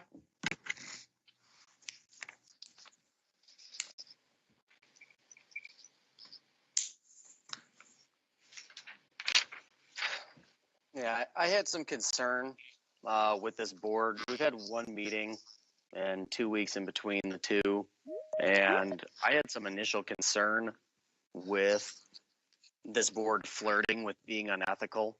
And as every day passes, the more I'm convinced of my initial concerns. We're just doing things that I just believe are unacceptable. And it's so concerning.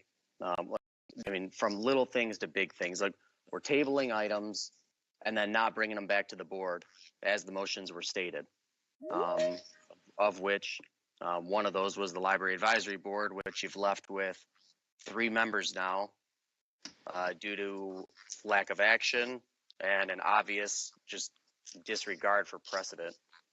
The board stated its reasonings for tabling those items was due to a couple formalities and that new members needed more time to review. It was not stated to the public that it was to buy time for everyone to have their friends turn in applications and then to drag that out even further.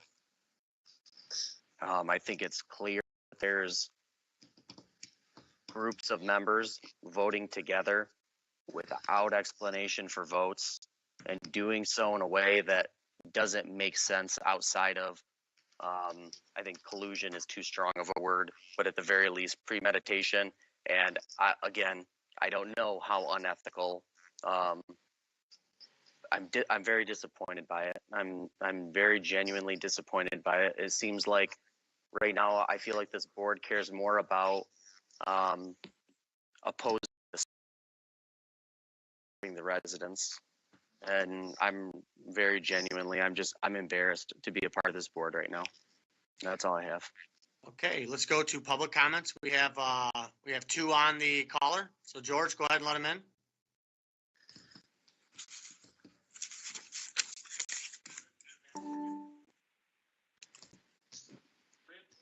Good evening. Go ahead and state your name and address. Hi, this is Lamar Frederick, 3254 Deer Creek Drive. I want to thank Trudy for bringing up the fact that the American Legion and the Veterans of Foreign Wars have for years recognized the sacrifices that our veterans have made to support our freedoms that we have here today. I am a member of the VFW Honor Guard, and we bury between 125 and 150 veterans every year. And so, while I really support this wreath across America, you should recognize, as she has already indicated, and her husband plays taps, which is very poignant when you're there, that we have been doing this for years. And so this is another to support the veterans of this township. Thank you for your lastly, comments. Oh, go ahead. Wait a minute, I got one more. Okay. That is the electronic cycling. If you've not been up to Habitat for Humanity, they have boxes for recycling. And I really caution you, because if it's too big to put into this bin, people will just throw it on the ground. So make sure that somebody looks at it on a regular basis. And as I think one of the board members said, be careful, make sure that it's taken care of and it's clean and it's safe and honorable, because these are electronic gizmos with all kinds of hazardous materials in them. Thank you. Bye. Thank you for your comments. Have a good night. Next caller.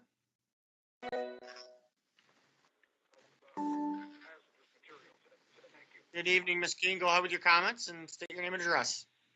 I want to make sure the joker hung up. Okay, Gail Kane, 1056 West Temperance. You missed completing planning. And the other thing is the money in the maintenance budget. It's time to hire their replacements. You need to hire 2 full-time people. And those people that were impacted by the grievance infraction need to be given their due wages. What's embarrassing is when we have people making comments on Facebook pages and declaring that certain parties are pedophiles. Additionally, calling coworkers fart-faced and road commissioners idiots and attacking fellow candidates is a repeat pattern. A fake apology is not enough for involving churches and seasonal employees and minors in union busting and election antics. It is, however, deserving of legal consequences. We lack in the separation of church and state. I will be checking with the ACLU. Our prayers and claims of Christianity are blasphemy and a mockery. Our prayer does not speak for all residents. It's time that we need to return to a moment of silence for personal prayer. That's your obligation. Thank you. Good night. Comments. Have a great night. Mr. Montry, are you all set with your comment? Or do we have another caller, George? Okay, go ahead and state your name and address, and welcome to the meeting. Yeah, thank you. Josh Stump, 7136 Wiltshire Drive. That was really tough to watch. I understand why you guys have 39 people watching on YouTube. It came off as very passive-aggressive, came off as petty and personal. I would like to see the board, I understand you guys are a new board working together. Hopefully you guys can figure that out and puts Bedford first instead of your personal, I guess what you would call cheap political points. Again, remember, it's not a bad thing to spend money if it's going towards something that is necessary. Snow plowing roads, very important to townships, safety. So, yeah, just disappointing to watch everything all through. Hopefully you guys do a better job. Again, never called in before, but there's a reason why I'm calling in now. So hopefully moving forward, you guys can figure out a way to work together and do what's best for the township.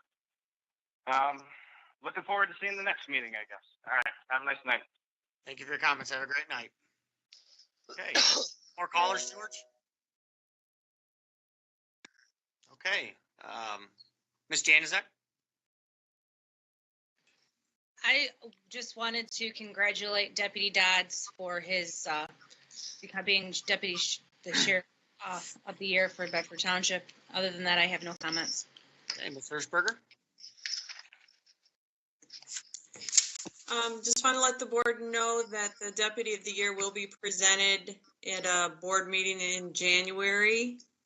Let the township know that the township hall will be closed December 24th and 25th in observance of Christmas, and December 31st and January 1st for New Year's. Just want to wish everyone a Merry Christmas, Happy Holidays, and have a happy, safe New Year. I would like to ask each board member, since it's my comment time, Joe Fike was, did an interview with planning. They recommended him, thought he was a great candidate. Mr. Steiner, my question to you, why would you not accept my appointment?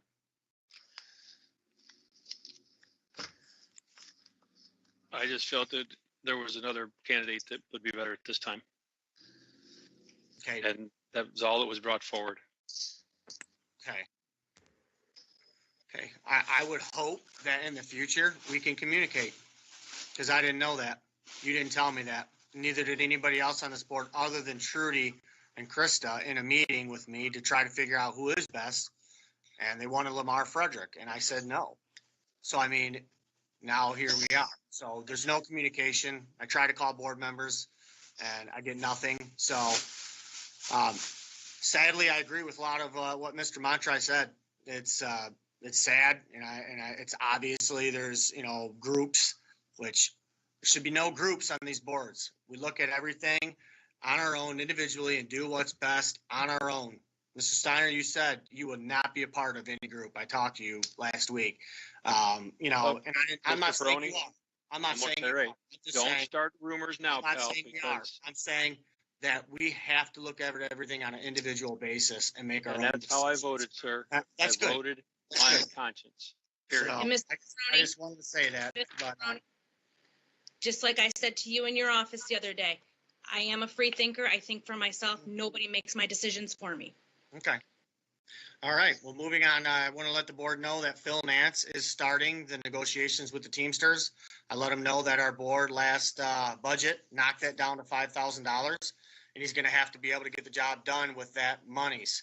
If he can't, he's going to have to come to me, and I'll bring it to the board and let the board know we're going to have to ask for more money for that. Due to it being probably a lot of it via Zoom, it should save us some money.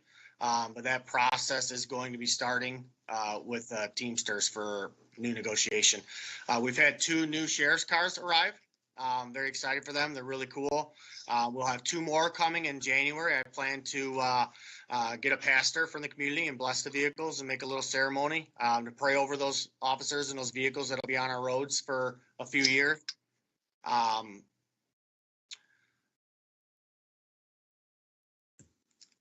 And I'm like I said, with memos, what's been done in the past works. If somebody has a different idea of who they think should be on the board and they don't like who I'm bringing before, just talk about it at the meeting. We don't need multiple memos on our own requests and our own, deal. I just think it's, like Mr. Steiner said in the email, this board we can have, which we didn't talk about as a committee of the whole, to hash these out. We didn't talk about when we're going to do that, to talk about these new boards. But like Mr. Steiner said, we'll end up with 2 or 3 and let the supervisor bring it to the table. So I don't know why we're deviating from that, but I just want to say if the police vehicle that was taken out of service last week, it's pretty much a total loss. That it needs an engine and a transmission replacement after Lewis Avenue. Looked at it. It's got major problems. I just said to bring it back to Township Hall, and we'll let the board decide what we want to do with it, which is unfortunate because that's part of the 80-20 deal with the Sheriff's Department, is that we get to keep the vehicles in the end. That's why we pay 100% of the vehicles, is in the end we keep them. So when we get them in the end and they're useless, it's really doesn't help our cause as far as, because it'd be nice, because we do need new vehicles with assessing and some with ordinance. So it'd be nice to move those out. I do want to congratulate Ken Dobbs on Deputy of the Year. If somebody's got ideas, for me, communicate with me. Our planning department's going to be 1 member short now. Like I said to each and every one of our board members, my heart's desire is to have a great 4 years, work together as best we can, and get a job done for the residents. And I think we can do that either way, but it'd be a lot nicer being able to work together and communicate and to get the job done. But Mr. Supervisor, we're on our 15-minute extension. yep, I'm adjourning it right now. With no further questions, we stand adjourned.